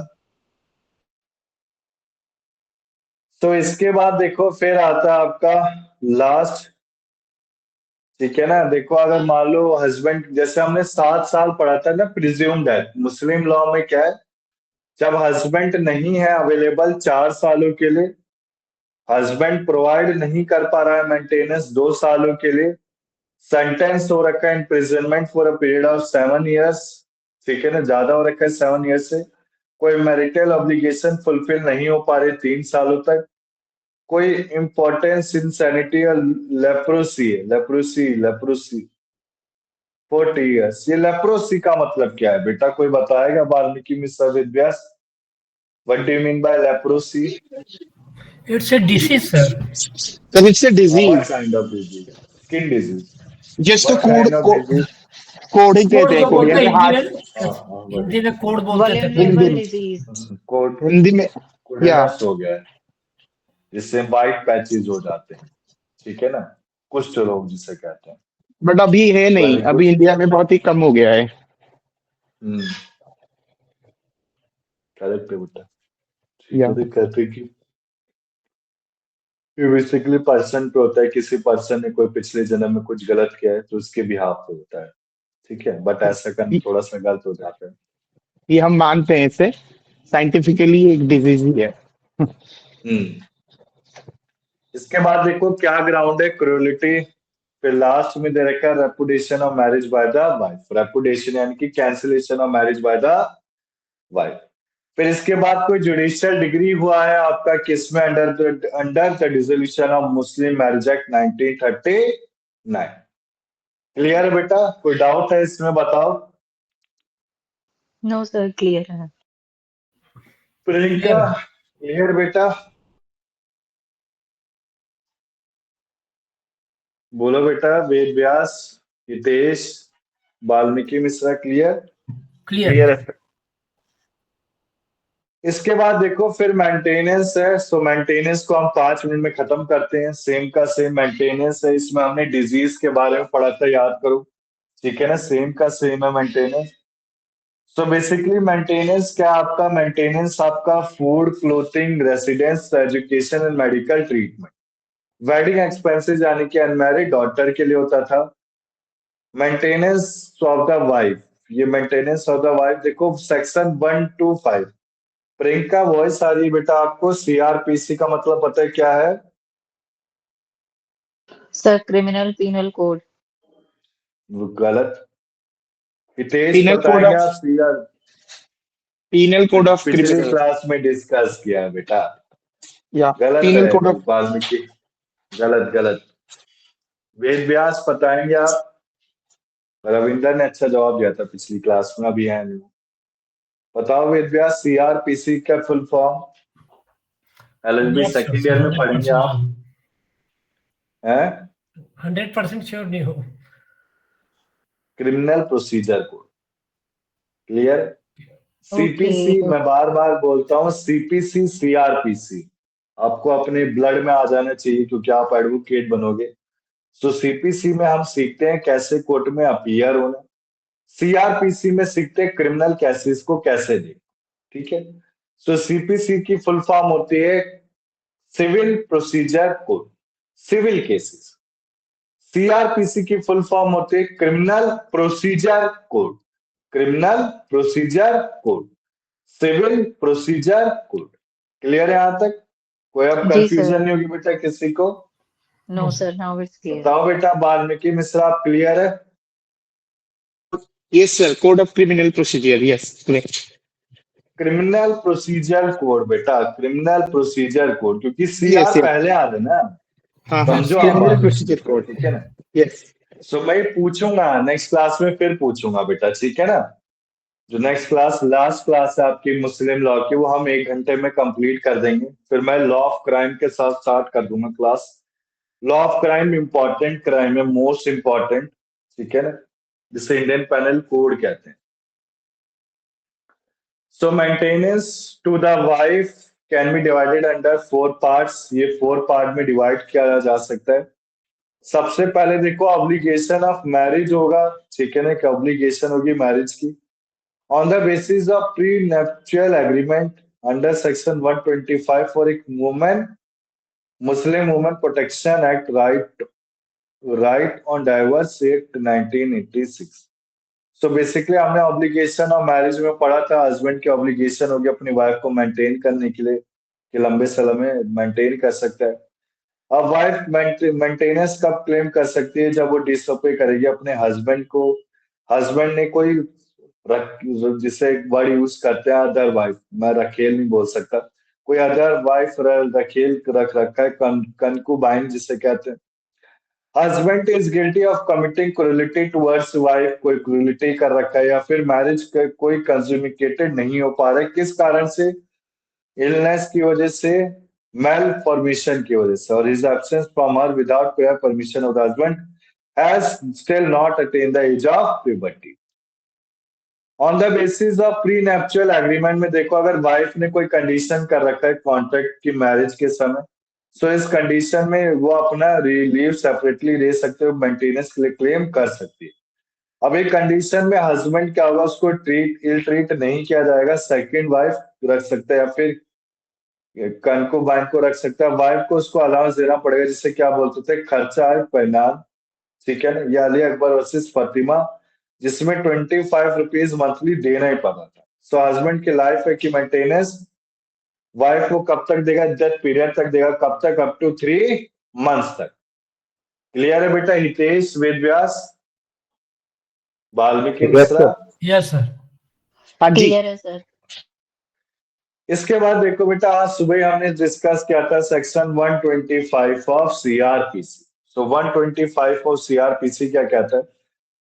ये बेटा आपका एक मंथली अलाउंस देना पड़ेगा मेंटेनेंस के लिए, जब वाइफ खुद से अपने आप को मेंटेन नहीं कर सकती है, चाहे वो फिर कोई लेगिमिटेड इलेगिमिटेड सन पैदा हो। लेगिमिटेड इलेगिमिटेड मेजर चाइल्ड है जिसको कोई फिजिकल इंजरी हो गई है, फादर या मदर है जो अपने आप को इंसेल्फ केयर मेंटेन नहीं कर सकते हैं। So interim maintenance expenses of litigation also included, ठीक है ना। इसमें आपका interim maintenance expenses of migration litigation also included under 60 days from the date of service of notice।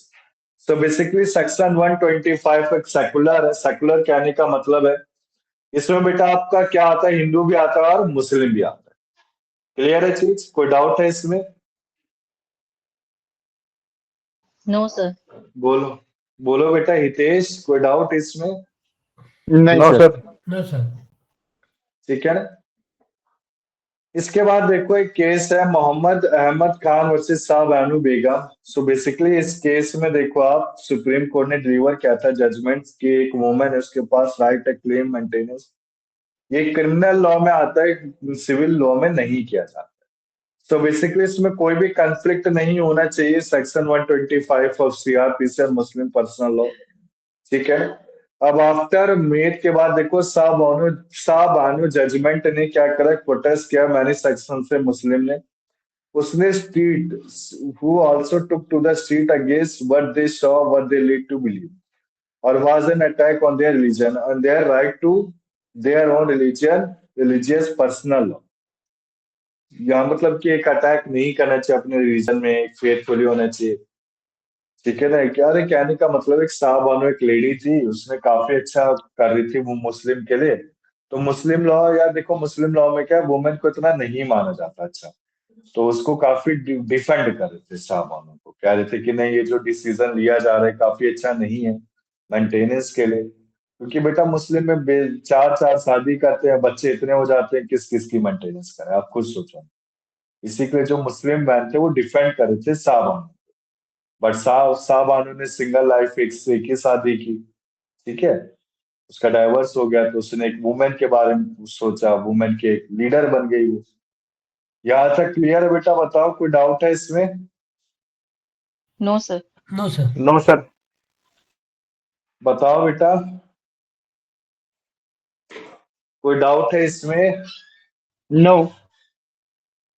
इसके बाद देखो Muslim women protection of right on diverse act 1986। तो basically parliament ने अपना प्रोटेस्ट दिया, एनेक्टेड किया Shah Bano judgment of supreme court. तो उसमें कम से कम मिनिमम मेंटेनेंस दिया जाएगा इद्दत पीरियड में ही ओनली।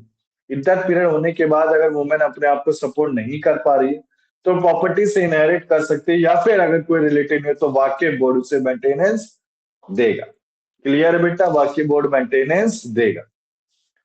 इसके बाद देखो Daniel Lal Latifi versus union of India. So court ने मुस्लिम हस्बैंड लायबिलिटी दे रखा है जिसमें लिमिटेड इद्दत पीरियड के लिए वो एक अरेंजमेंट कर सकता है within a period of इद्दत for wife maintenance. So the maintenance would account और आफ्टर द इद्दत period, but the husband must arrange it before the end of इद्दत। यानी कि अगर मान लो मेंटेनेंस नहीं दे पा रहा है इद्दत पीरियड से पहले तो उसको इद्दत से पहले अरेंज करना पड़ेगा। और कोर्ट ने इसको किसमें हेल्ड किया? Constitutional Muslim protection of right on diverse act 1986।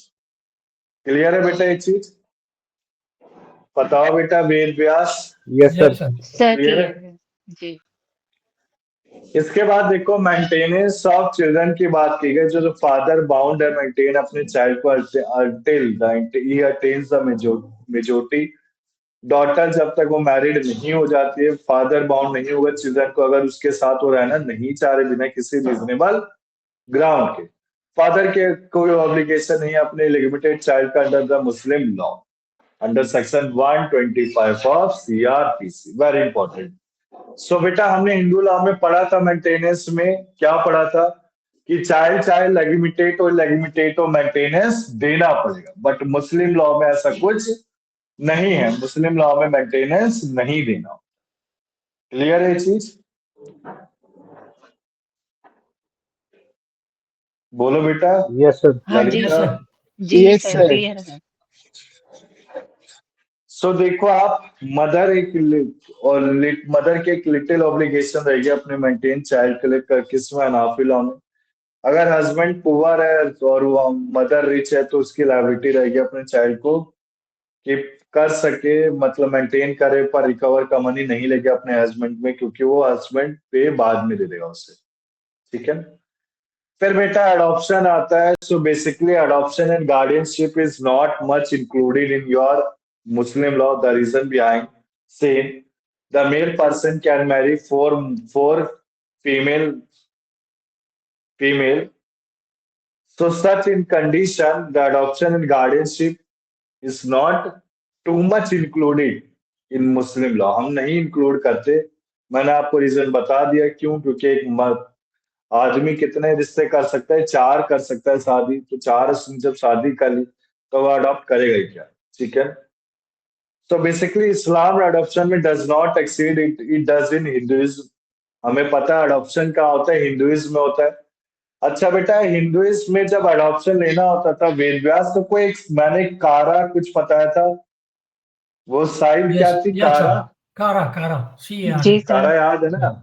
जी इसमें ऐसा कुछ नहीं होता बेटा. अडॉप्शन में कफाला का मतलब स्पॉन्सरशिप कर सकते हैं. अब मैं जैसे आपको बताऊंगा, जैसे सलमान खान है, अब सलमान खान ने क्या कोई बच्चा अडॉप्ट है, तो बेटा मुस्लिम लॉ में अडॉप्ट नहीं कर सकते. क्लियर है ये चीज. बट आपका देखो, आप मुस्लिम लॉ में क्या कर सकते हैं, खफाला कर सकते हैं, यानी कि स्पॉन्सरशिप. जैसे एक सलमान खान का एपिसोड आया था 10 का दम पहले आता था, तो उसमें एक वुमेन कहती है कि सर मैं अपने बच्चे को पाल नहीं सकती हूँ. तो वो क्या कहता है, ठीक है मैं आपकी बच्चा जब तक 12वीं नहीं कर लेता है, ग्रेजुएशन नहीं कर लेता है, तब तक इसकी स्पॉन्सरशिप ले लेता हूँ, ठीक है. तो स्पॉन्सरशिप का मतलब क्या होता है कि एक तरह से वो मेंटेनेंस ही है, सारे पैसे दे रहा हर महीने के, उसकी पढ़ाई के खर्चे सारे आ रहे किसमें, स्पॉन्सरशिप. क्लियर है ये चीज. So basically, he cannot inherit the property of adopted parents, although the adopted parent can give it to him. यानी फिर कि जो मुस्लिम बच्चा है वो प्रॉपर्टी से अडॉप्ट नहीं, प्रॉपर्टी से इनहेरिट नहीं कर सकता, बट अडॉप्टेड पेरेंट्स क्या कर सकते हैं, गिफ्ट दे सकते. सो मुस्लिम पर्सनल लॉ क्या दिखा रहा है, प्रोविजन बता रहा है, application for Muslim personal law Shariat से कहां तक, मुस्लिम तक. क्लियर है ये चीज. जी इसके सर, बाद क्लियर. देखो सेक्शन 2 क्या कहता है, application of Muslim law to the Muslim. So basically इसमें क्या क्या चीजें हम पढ़ेंगे बेटा. हमने देखो क्या क्या पढ़ लिया. मुस्लिम लॉ में इंटरस्टेट सक्सेशन पढ़ना है, स्पेशल प्रॉपर्टी अभी आपको पढ़ना है. हमने क्या क्या चीजें कवर अप कर ली. तलाक कर लिया, इलिया कर लिया, जिहार कर लिया, लियान, लियान को वो कहते हैं बेटा खुला, इलियान मोहब्बत मेंटेनेंस, जौहर कर लिया. गार्डियनशिप पढ़ना है, ट्रस्ट पढ़ना है, वाकिफ पढ़ना. क्लियर है चीज. सो बेसिकली ऐसा कुछ एडॉप्शन के बारे में आपका लिखा नहीं है. जैसे हम मुस्लिम लॉ की बात करें तो मुस्लिम लॉ में जो मेन मेन ब्लैक ब्लैक दिया गया ना बेटा, वो सारी चीजें कवर अप की गई है मुस्लिम लॉ में. बट आपका क्या कवर अप नहीं किया गया है, एडॉप्शन के बारे में कुछ बोला नहीं गया, इसी के लिए एडॉप्शन के बारे में पढ़ाया नहीं जाता है मुस्लिम लॉ में. ठीक है. secular law means a law which is adopted by all the religion, whether it is a Hindu or a Muslim. So basically guardian and ward act 1890 क्या कहता है, देखो ये स्पॉन्सरशिप के बारे में बता रहे हैं, ठीक है ना.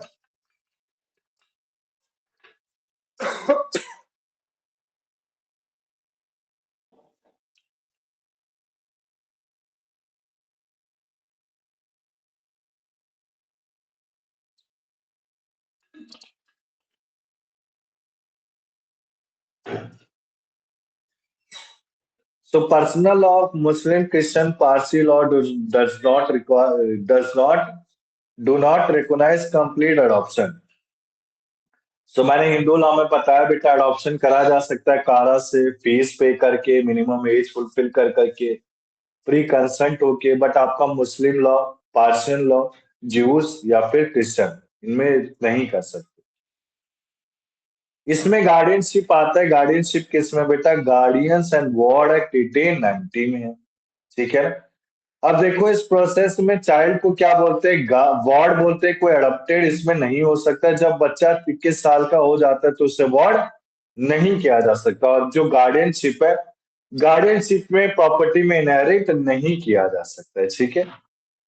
इसके बाद देखो juvenile justice. So basically juvenile का मतलब क्या होता है, वेद व्यास, वाल्मीकि मिश्रा, कुछ idea. Sir, earlier it Yes, was sir. below 16, now it is below 17. 16 हो गया है शायद अभी, पहले 14. जुवेनाइल 2015 बेटा juvenile before the age of 18 years ही कहता है, ठीक है। तो बेसिकली देखो आप section 2 define adoption as a process which we adopted permanently separated from his biological parents और सर सॉरी, लेगिमेटेड चाइल्ड है। हाँ एक हाँ एक बोलो बेटा। इस जुवेनाइल एज कितना बताया आपने 2015 के बाद? 18 ईयर्स से पहले है बेटा जुवेनाइल। जुवेनाइल नहीं का अब मतलब क्या होता है? Child which is below the age of 18 years. Sir, but as पर एज रिमेम्बर जो 2012 में हुआ था दिल्ली में, उसके बाद उसमें changes, I am not sure, शायद चेंजेस किया गया, उसको 16 किया गया। sir, he is right, but in heinous crime, the age will be considered as below 17, up to 17.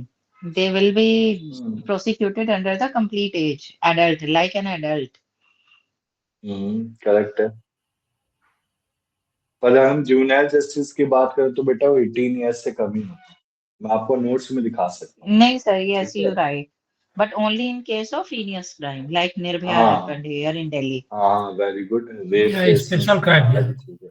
तो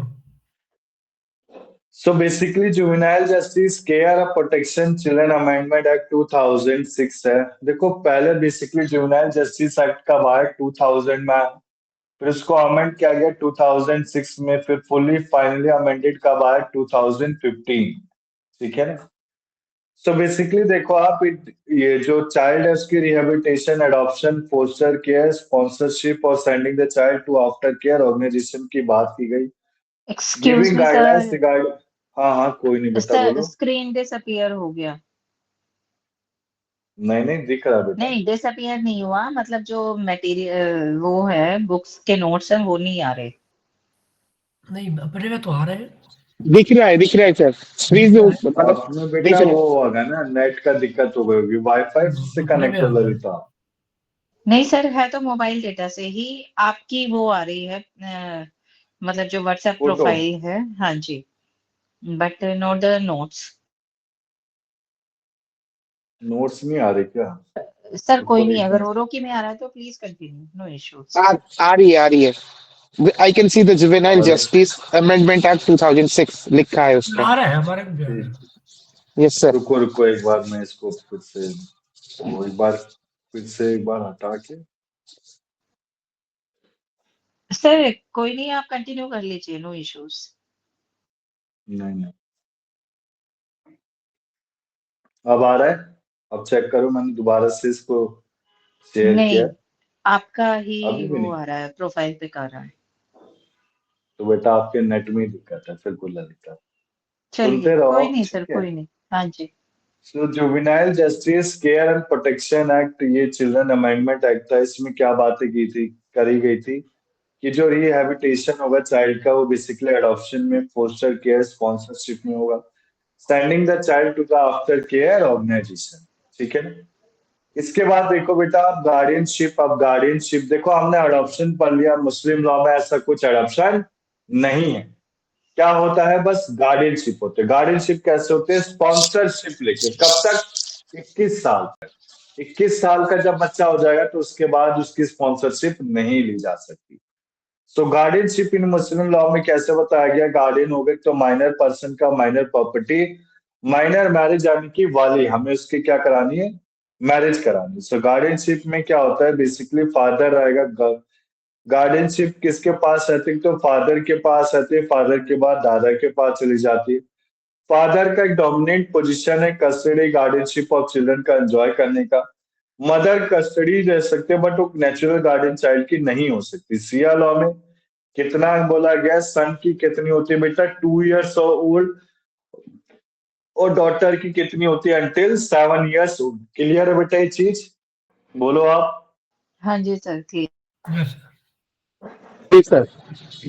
इसके बाद देखो फिर आता है आपका जो मदर का राइट है, वो कस्टडी में कंटिन्यू रहेगा अगर वो डाइवर्स हो गया from the father of the child unless she marriage, in which case the custody belongs to the father. जो बेसिकली अगर मान लो कुछ भी डिसाइड नहीं हो रहा, मतलब कुछ कंटिन्यू हो रहा, डाइवर्स हुआ है, तो जब तक लड़की दोबारा से शादी नहीं कर लेती तब तक बच्चा किसके पास रहेगा? फादर के पास रहेगा।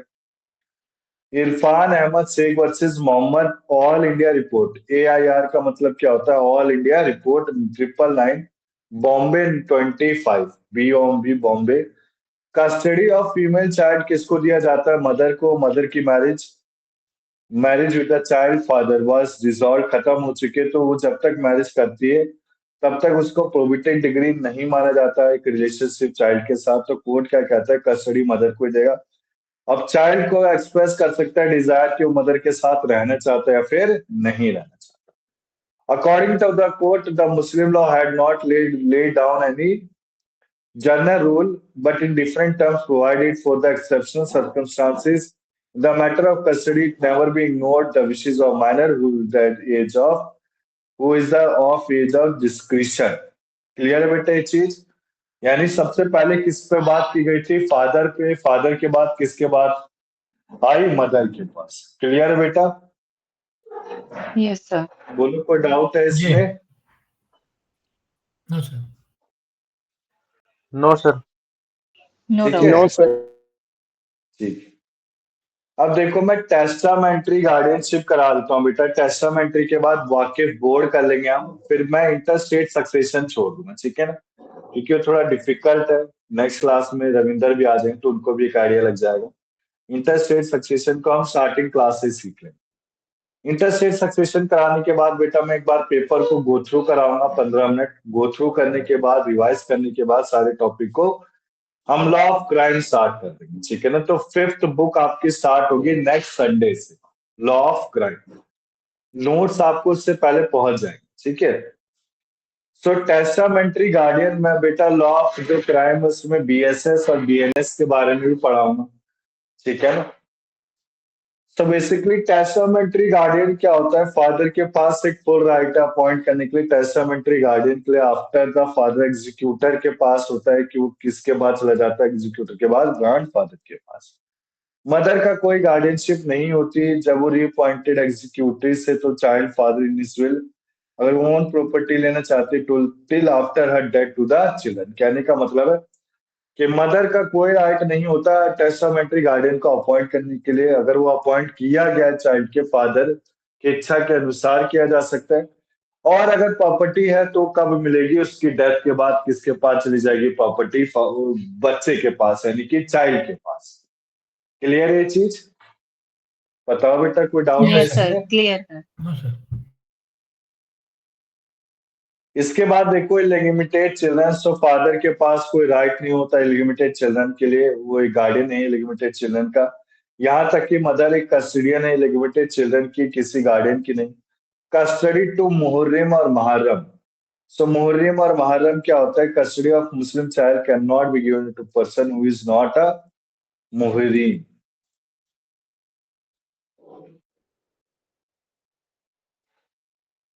ये मतलब क्या है? सर मुहर्रम मुहर्रिम मुहर्रम मीन्स का मतलब, क्या यहाँ पे? हाँ सॉरी, मुहर्रिम मीन्स क्या हाँ, है? Who is in relation to the मुहर्रिम चाइल्ड? का मतलब है जैसे कि कोई जिसका, जैसे बेटा मैं कैसे समझाऊं, एक नहीं टर्म होता है मतलब यार। The custody of a Muslim child can not be given to a person who is not a मुहर्रिम। पेडोफाइल, हाँ पेडोफाइल, ऐसा क्या? पेडोफाइल जिनकी जो इंटर चाइल्ड हो तो उन्हें पेडोफाइल कहते हैं, ठीक है ना? सो अच्छा, जो मुहर्रिम इज उसके प्रोहिबिटेड रिलेशन से वो बच्चा है वो मुहर्रिम हाँ होते हैं। ओके। हाँ, ठीक है ना? ओके। सो बेसिकली देखो, custody of Muslim child can not be given person to who is not मुहर्रिम, ठीक है? सो बेसिकली मुहर्रिम एक पर्सन है जो एक रिलेशन है चाइल्ड का, जो किसी प्रोबिटी डिग्री ऑफ रिलेशन से हुआ है विद द चाइल्ड, और any person who is unfit to marry the child. अब गार्डियन के क्या क्या पावर है देखो बेटा। सबसे पहले वो मूवेबल प्रॉपर्टी को सेल कर सकता है अपनी फूड, क्लोथिंग और नर्सरी के लिए। इमूवेबल प्रॉपर्टी को एलिनाइट कर सकता है एक्सेप्शनल सर्कमस्टांसेस में फ्रॉडुलेंट ट्रांजैक्शन के लिए जो वाइडेबल है the instant of minor. Property को लीज कर सकता है for the benefit and needs of minor, but the duration can not be more than the duration of minority. कहने का मतलब है कि प्रॉपर्टी जैसे 14 साल का है तो 14 साल यानी कि 4 साल, 4 साल तक उसको मेजोरिटी अटेंड हो जाएगी तो 4 साल तक ही प्रॉपर्टी को क्या कर सकता है, लीज कर सकता है, उससे ज्यादा लीज नहीं कर सकता है। Can carry the business of the minor but like a prudent man would have carried the business. Business को कैरी कर सकता है बट प्रूडेंट मैन की तरह कैरी करना पड़ेगा। In emergency can procure depth on behalf of old person if there was no necessary debt was taken if it would not be binding on the minor। Clear है बेटा, बताओ ये चीज। ये सर क्लियर है। Yes sir. कोई doubt है इसमें? No sir. इसके बाद देखो फिर आता है टेस्टामेंट्री विल, ठीक है ना। सो विल, चलो विल कर ही देते हैं, फिर मैं इंटरस्टेट सक्सेशन नहीं करूंगा बेटा, इंटरस्टेट सक्सेशन हम नेक्स्ट क्लास में करेंगे। टेस्टामेंट्री विल को जल्दी से फिनिश कर देते हैं।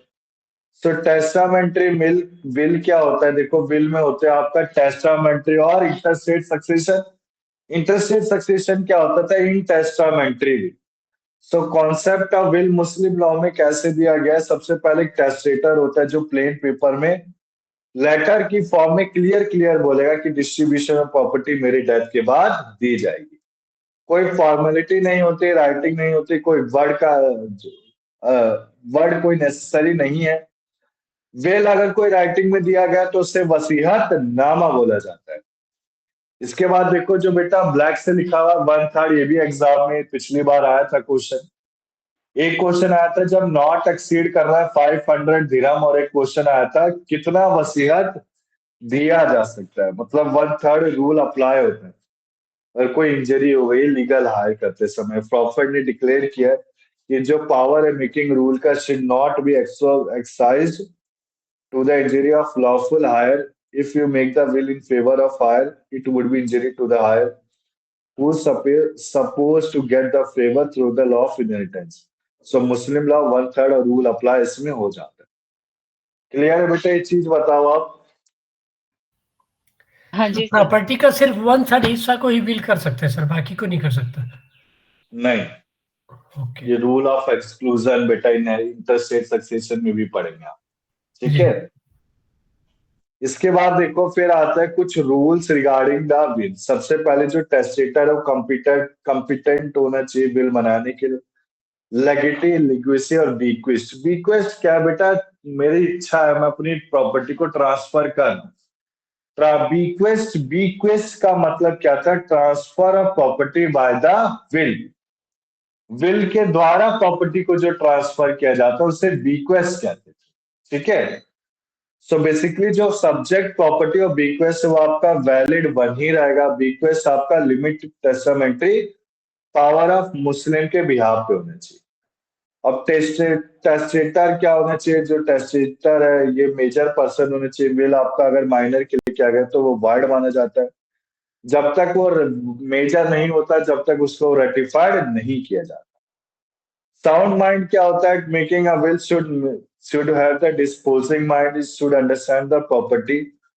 विल आपका अप्रिसिएशन ऑफ द डेथ को वैलिड विल माना जाता है। सिया लॉ में एक विल आपका अगर अटेम्प्ट टू सुसाइड है तो क्या होता है, वॉइड विल होता है। क्लियर है बेटा ये चीज?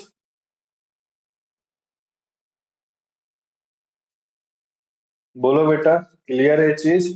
Yes sir. Yes sir. Yes sir. Yes sir.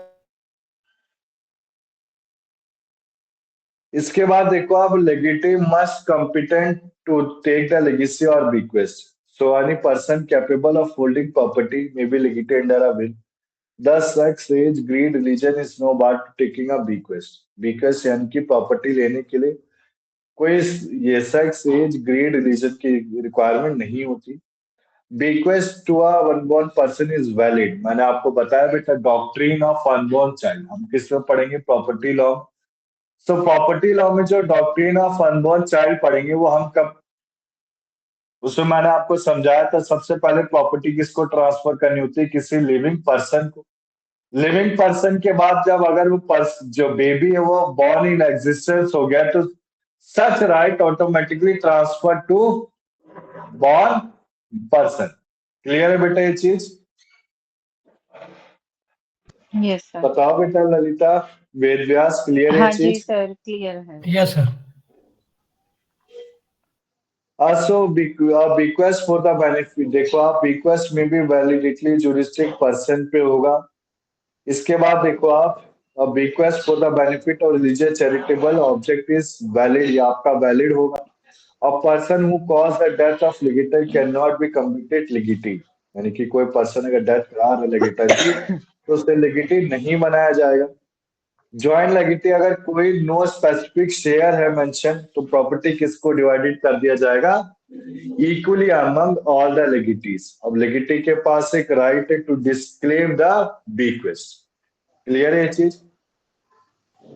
Subject property of बीक्वेस्ट में बी वैलिड वन। अभी जो सब्जेक्ट प्रॉपर्टी आपका क्या होगा? Valid one. So basically testator आपका ऑनर ऑफ प्रॉपर्टी है। It can be movable, immovable हो सकता है, कॉर्पोरेबल, इनकॉर्पोरेबल। अभी कॉर्पोरेबल इनकॉर्पोरेबल क्या बेटा? कोई बताएगा मुझे Ved Vyas? Corporeal incorporeal? No sir, no idea. I think यदि कोई property related to corporation is corporeal, it may be, I mean not sure. Corporeal जिसे ट्रांसफर की, जिसे सेल आउट करा जाते हैं, जिसको ये विल के तौर पे दिया जा सकता है। तो उसने पहले तो कॉर्पोरेबल कर दिया सर, दोनों प्रॉपर्टी एसेंशियल। कर दिया ऑलरेडी, मूवेबल इनमूवेबल कर दिया इनका।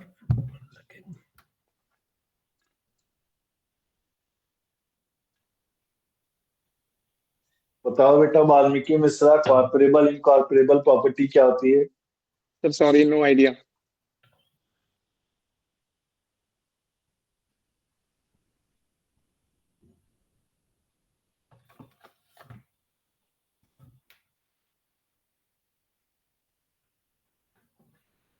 Sir no idea. ये बेसिकली वही है बेटा, मूवेबल और इमूवेबल प्रॉपर्टी से, जिससे जैसे कॉर्पोरेबल एक एसेंशियल प्रॉपर्टी है, इनकॉर्पोरेबल जो एसेंशियल नहीं है, सेल्फ अर्न प्रॉपर्टी। ठीक है? सर एसेंशियल हाँ, कैसे, मतलब essential, in essential, how come? Essential यानी कि जो पूर्वजों की है ललिता, और ancestral sir, inessential. Ancestral property. हाँ एसेंशियल, मेरे फाइन, बोलने में वो दैट रहा इज, होगा। हाँ जी, एंसेस्ट्रल ठीक है ना? ओके। इसके बाद जो प्रॉपर्टी वो कैपेबल होना चाहिए ट्रांसफर का, जो प्रॉपर्टी वो एग्जिस्टेंस होना चाहिए टेस्टेटर की डेथ में। It is not necessary, it can be, should be in existence at the time of making will. अगर मान लो कोई bequest अनकंडीशनल है तो the condition bequest will be exist and the condition only will be void। इसके बाद देखो alternate bequest भी आपका वैलिड है। कहने का मतलब है जैसे फर्स्ट पार्टी ने सेकंड को दिया, अब सेकंड पार्टी चाहे तो थर्ड पार्टी को bequest ट्रांसफर कर सकती है। bequest must be in within the limit imposed on the testamentary power of the Muslim। इसमें 1/3 रूल अप्लाई होता है। 2/3 किसको दे दिया जाता है? देखो सबसे पहले अगर आपके प्रॉपर्टी है तो इसमें काफी अच्छा बोला गया है। ये नहीं कि जो प्रॉपर्टी है दो बच्चे, दोनों के बच्चों में आधा आधा हिस्सा कर दे। इसमें क्या होता है थोड़ा सा अजीब सा ही, कि 1/3 क्या होता है टेस्टामेंट्री के लिए, 1/3 तो रखेंगे रखेंगे, और 2/3 किसके लिए होगा? इंटरस्टेट सक्सेशन के लिए होगा। अब ये जो 2/3 है इसमें भी बेटा रूल ऑफ एक्सक्लूजन आ जाता है। कुछ 1/4 करते हैं, 50% करते हैं, तो हम नेक्स्ट क्लास में पढ़ेंगे। अभी यही यही कर, इसको यहाँ तक करते हैं हम, ठीक है ना? So basically 1/3 limit rule will not apply the Muslim marriage the special marriage act 1954। So basically जो 1/3 रूल है, 1/3 हमने समझ लिया। 1/3 क्या है? टेस्टामेंट्री प्रॉपर्टी में मिलता है। टेस्टामेंट्री अगर मैंने विल किया तो 1/3 मिलेगा। इसके अलावा जो रिमेनिंग 2/3 होता है वो किसके पास चला जाता है? इंटरस्टेट सक्सेशन के पास। इसमें देखो बेटा दो हैं, कैसे देखो आप, जैसे हम इसको एग्जांपल से समझते हैं, rule of chronicle priority Shia law में, और rule of relatable abatement. So rule of chronicle priority में बेसिकली क्या होता है? प्रायोरिटी यानी कि फर्स्ट बेटी, first come first take out. पहले जो आएगा पहले उसको मिलेगा। जैसे कि आपका फादर डाइड हो गया तो फादर की डाइड होने के बाद एल्डर है और यंगर चाइल्ड है। तो एडल्ट चाइल्ड को पहले मिली दी जाएगी प्रॉपर्टी, फिर यंगर चाइल्ड को दी जाएगी।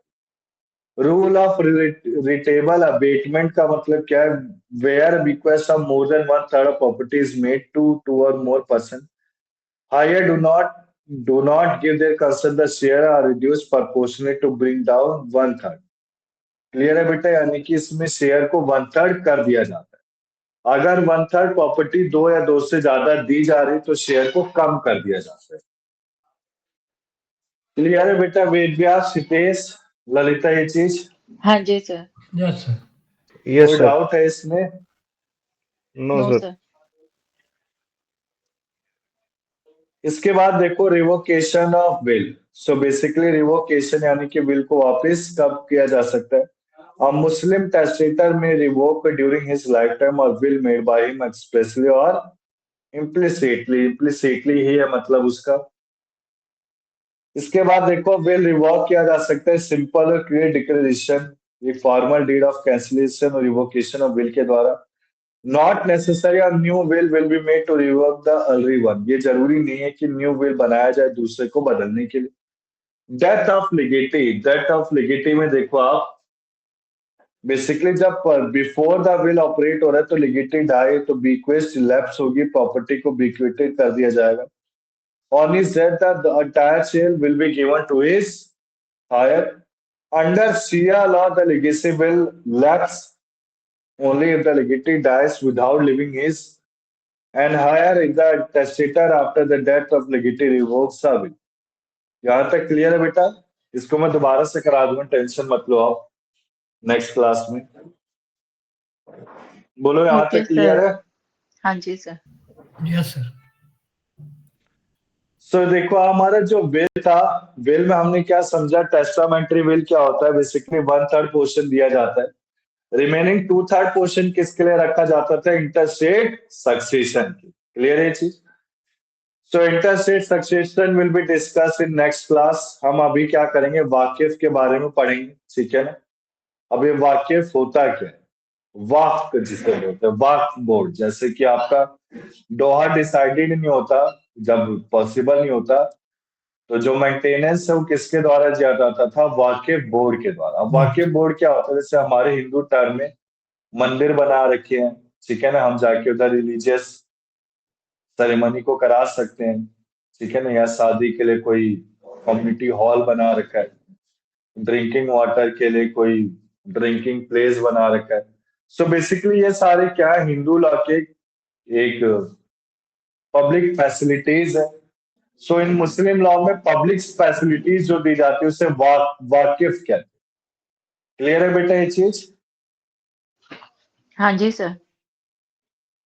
बताओ बेटा वेद व्यास, क्लियर है? Yes, sir.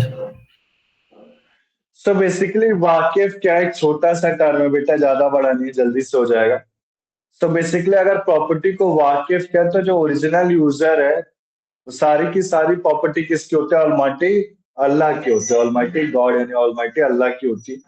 तो वाकिफ का मतलब क्या? आप देखो इसमें वाकिफ यानी कि वाकिफ वाकिफ जो पर्सन वाकिफ बना रहा है, पब्लिक फैसिलिटी बना रहा है, उसे तो वाकिफ कहेंगे।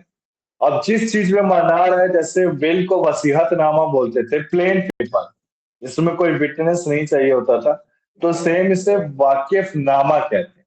क्लियर है चीज? अब मैं कोई पब्लिक फैसिलिटीज दे रहा हूं तो मैं क्या हूं? वाकिफ हूं। मैंने प्लेन पेपर में वाकिफ नामा की मतलब वाकिफ की डिटेल लिखी तो वाकिफ नामा।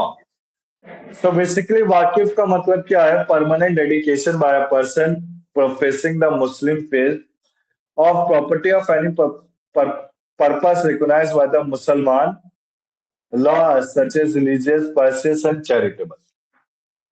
So any major person with sound mind can be Waqif, founder of the Waqif. A Waqif can be created through deed in writing in orally or written adornment is called Waqif Nama. Clear है बेटा? हितेश, वाल्मीकि मिश्रा, यहाँ तक बताओ। Yes, sir. Clear है sir. Yes, sir. इसके बाद देखो creation of वाकिफ। सो क्रिएशन ऑफ वाकिफ में क्या है? By the act of living person. अब देखो जैसे अब जैसे वाकिफ है क्या, अब जैसे टेस्टामेंट्री विल हो जो मुझे 1/3 प्रॉपर्टी मिला है, मैं 1/3 प्रॉपर्टी से वाकिफ नहीं करवा सकता। पर्सन डिक्लेयर करेगा डेडिकेशन, उसको वाकिफ बोलते हैं। ये can be done will death bed मुर्ज उल मौत, यानी कि अगर कब किया जा सकता है, जब पर्सन डेड बेड पे यानी मरने वाला है, तो क्या कर सकता है, 1/3 से ज्यादा डेडिकेट अपनी प्रॉपर्टी का नहीं कर सकता। अगर इच्छा से कर रहा है तो डेथ के बाद करेगा, यूसेज के हिसाब से कर रहा है फिर वो चैरिटेबल या रिलीजियस पर्पस के लिए होगा। क्लियर है बेटा ये चीज? जैसे बेटा कोई रिच अमीर इंसान है मुसलमान, उसने क्या करा, एक नमाज पढ़ने के लिए वो बना दिया, मॉस्क्यू बना दिया, ठीक है ना। सो मॉस्क्यू जो बनाया है नमाज पढ़ने के लिए, या फिर पुअर पुअर जो मुस्लिम मैन है उनके लिए खाना प्रोवाइड करना, फूड प्रोवाइड करना, ठीक है, कपड़े प्रोवाइड करना। सो बेसिकली किसके द्वारा किया जाता है, वाकिफ के द्वारा किया जाता है। इसे वाकिफ नामा में किया जाता है। जो फाउंडर होता है उसे क्या बोलते हैं, वाकिफ बोलते, ठीक है। बताओ बेटा कोई डाउट है इसमें? No sir. No sir. इसके बाद देखो आप फीचर्स ऑफ वाकिफ। सो बेसिकली फीचर्स क्या है, अल्लाह आपका कंप्लीट ऑनर होता है, उसे अनचेंजेबल नहीं किया जा सकता। जो ओनरशिप होती है एस्टेब्लिशर की, उसे वाइप आउट किए मतलब बदला जा सकता है। Use for the welfare of Mankind, Mankind के वेलफेयर के लिए किया जाएगा। ये केवल इसे वापस नहीं किया जा सकता, एक बार बोल दिया तो करना ही करना। इनअलाइनेबल है, इसे रिमूव नहीं किया जा सकता, इसका डिवीजन नहीं किया जा सकता है। परपेचुअल है, लंबे समय तक चलेगा, इंडेफिनाइट पीरियड तक चल सकता। क्लियर है बेटा ये चीज? बताओ बेटा कोई यस डाउट सर। है इसमें? No sir. No sir. फिर आता है मुट्टावली। सो मुट्टावली एक पर्सन होता है जो वाकिफ को मैनेज करता है, उसका कोई राइट नहीं है वाकिफ प्रॉपर्टी को ट्रांसफर करने का किसी भी एक एनिमल को, वो एक एडमिनिस्ट्रेटर होता है। सो मुट्टा देखो वाकिफ, देखो मैं बताता हूँ, वाकिफ बोर्ड अलग है, वाकिफ नामा अलग है, वाकिफ फाउंडर को वाकिफ कहते हैं। मुट्टावली कौन है, जो मैनेज करता है। अरे जैसे मंदिरों में जो पुजारी हैं, पुजारी कहते हैं ना हम बेटा, सेम आपका मुस्लिम में इन्हें क्या बोलते हैं, मुट्टावली बोलते हैं। वाकिफ को जो संभालते हैं उन्हें क्या बोलते हैं, हम मुट्टावली बोलते हैं। क्लियर है, बोलो बेटा। Yes yes sir. Sir, clear है। अब टाइप्स ऑफ वाकिफ दो तरह के हैं, जैसे पब्लिक के लिए वेल ब्रिजेस रोड है, प्राइवेट के लिए क्या, वाकिफ for the benefit of private person. जैसे एक ये वाकिफुल ओहलाद इमाबरा, इमाबरा जैसे बेटा प्राइवेट है कि पैसे दे के हम प्राइवेटली यूज कर सकते हैं। सो वो बेसिकली प्राइवेट वाकिफ होता है, ठीक। अब सब्जेक्ट मैटर ऑफ वाकिफ क्या कहते हैं, जैसे दरगाह, ग्रेवयार्ड, इमाबरा बना दिया, कंगरा बना दिया, मॉस्क्यू बना दिया, ताकिया बना दिया। ताकिया एक रेस्टिंग प्लेस होता है। सो बेसिकली देखो आप, इसमें क्या बोला गया है कि इसमें आपका वाकिफ क्या होता है, एनिमल्स के लिए भी बनाया जा सकता है, ऐसा कुछ नहीं है। कुरान में रीडिंग में मस्जिद, कुरान को किस में मस्जिद में रीड किया जा सकता है, इसमें मूवेबल प्रॉपर्टी, हॉर्स वॉट सब। क्लियर है बेटा? So yes sir. वाकिफ एंड ट्रस्ट इसको पूरा कंप्लीट कर देते हैं, बस ये लास्ट रह गया है, ठीक है ना। सो वाकिफ एंड ट्रस्ट में डिफरेंस क्या समझाया गया है? देखो वाकिफ क्या इस्लाम में है, ट्रस्ट आपका किसी भी रिलीजन में हो सकता है। हनाफी लॉ वाकिफ को फॉलो करता है, रिजर्व नहीं करता कोई भी right, but founder of trust क्या बेनिफिशियरी है, मतलब वाकिफ अपने कुछ पर्सनल पर्पस के लिए यूज नहीं कर सकते, ठीक। इसके बाद देखो जो पावर ऑफ मुट्टामली है वो काफी लिमिटेड होती है पावर ऑफ ट्रस्टी से। वाकिफ आपका परपेचुअल इरेवोकेबल है, whereas trust need not to be perpetual. Trust means आपका परपेचुअल नहीं होता है। क्लियर है बेटा ये चीज? बोलो। Yes sir. बताओ बेटा ललिता, हितेश, हाँ क्लियर जी है? सर, क्लियर है सर। जी सर क्लियर। क्लियर है? बच्चे तो क्लास एंड होने से पहले ही चले गए। कौन कौन चला गया देखो जरा। आजकल के बच्चों को सब्र नहीं। सर मैं हूँ बाकी। ठीक है, बस अभी ललिता, वेद व्यास और वाल्मीकि मिश्रा है। सारे बच्चे चले। सच है बेटा, आप दबंग बच्चे हो। ठीक है ना। Thank you so sir. देखो लास्ट है।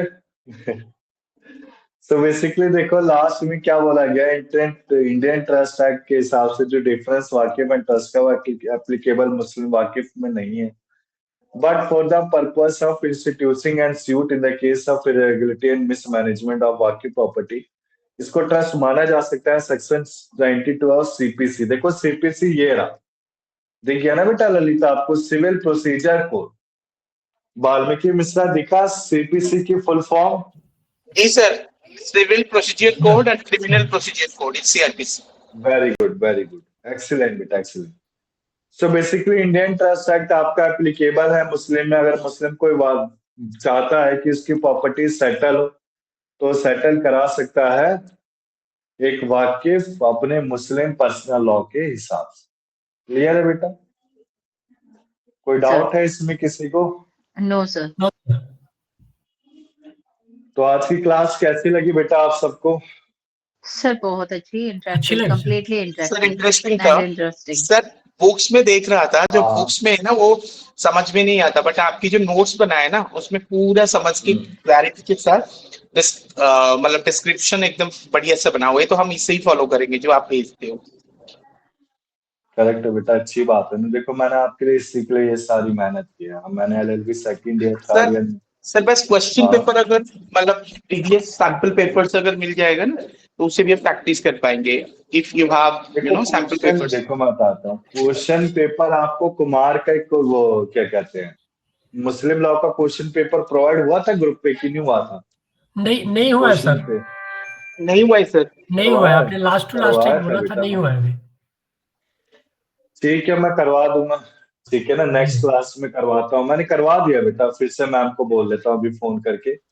अभी जी मैम है सर। नहीं सेंटर पे, सर एक्चुअली कर क्या है ना, देते अभी नहीं है। ठीक है। अभी सीबीएसई का एग्जाम चल रहा है तो उसमें प्रीवियस ईयर की सारे क्वेश्चन इस साल भी दिया है उन्होंने, तो हमें ऐसा लग रहा है कि अगर प्रीवियस क्वेश्चन हम देख लेंगे तो शायद कुछ आ जाएगा उसमें, हम भी कर सकते हैं। इजी रहेगा। सही बात है, सही बात है बेटा, गलत बात नहीं है। ठीक है, मैं प्रोवाइड करता हूँ। जी तो सर। बेसिकली नेक्स्ट क्लास में बेटा मैंने आपको लिंक भी बताया था, एक लिंक याद है ना, वो डॉक्टर भीमराव अंबेडकर यूनिवर्सिटी का एक लिंक था। Yes sir, for question papers. वो हाँ, उस लिंक से भी क्वेश्चन पेपर कर सकते हो आप, और कुमार की क्वेश्चन बैंक में प्रोवाइड करवाता हूँ। ठीक है, पीडीएफ बन गया है ऑलरेडी, सो मैं प्रोवाइड करवाता हूँ। ठीक है बेटा। Thank you sir. Okay sir को सर, बुलाओ, thank you sir, Chetan thank you sir. Sir, thank you so much. Thank you. आज की क्लास इतनी रखते हैं बेटा, हम नेक्स्ट क्लास में मिलते हैं। ठीक है। Sure. Sure okay sir. Sir, thank you. Okay sir. ठीक है बेटा, थैंक यू, बाय। जा सकते हो बेटा आप सब। ठीक है बेटा, बाय सबको।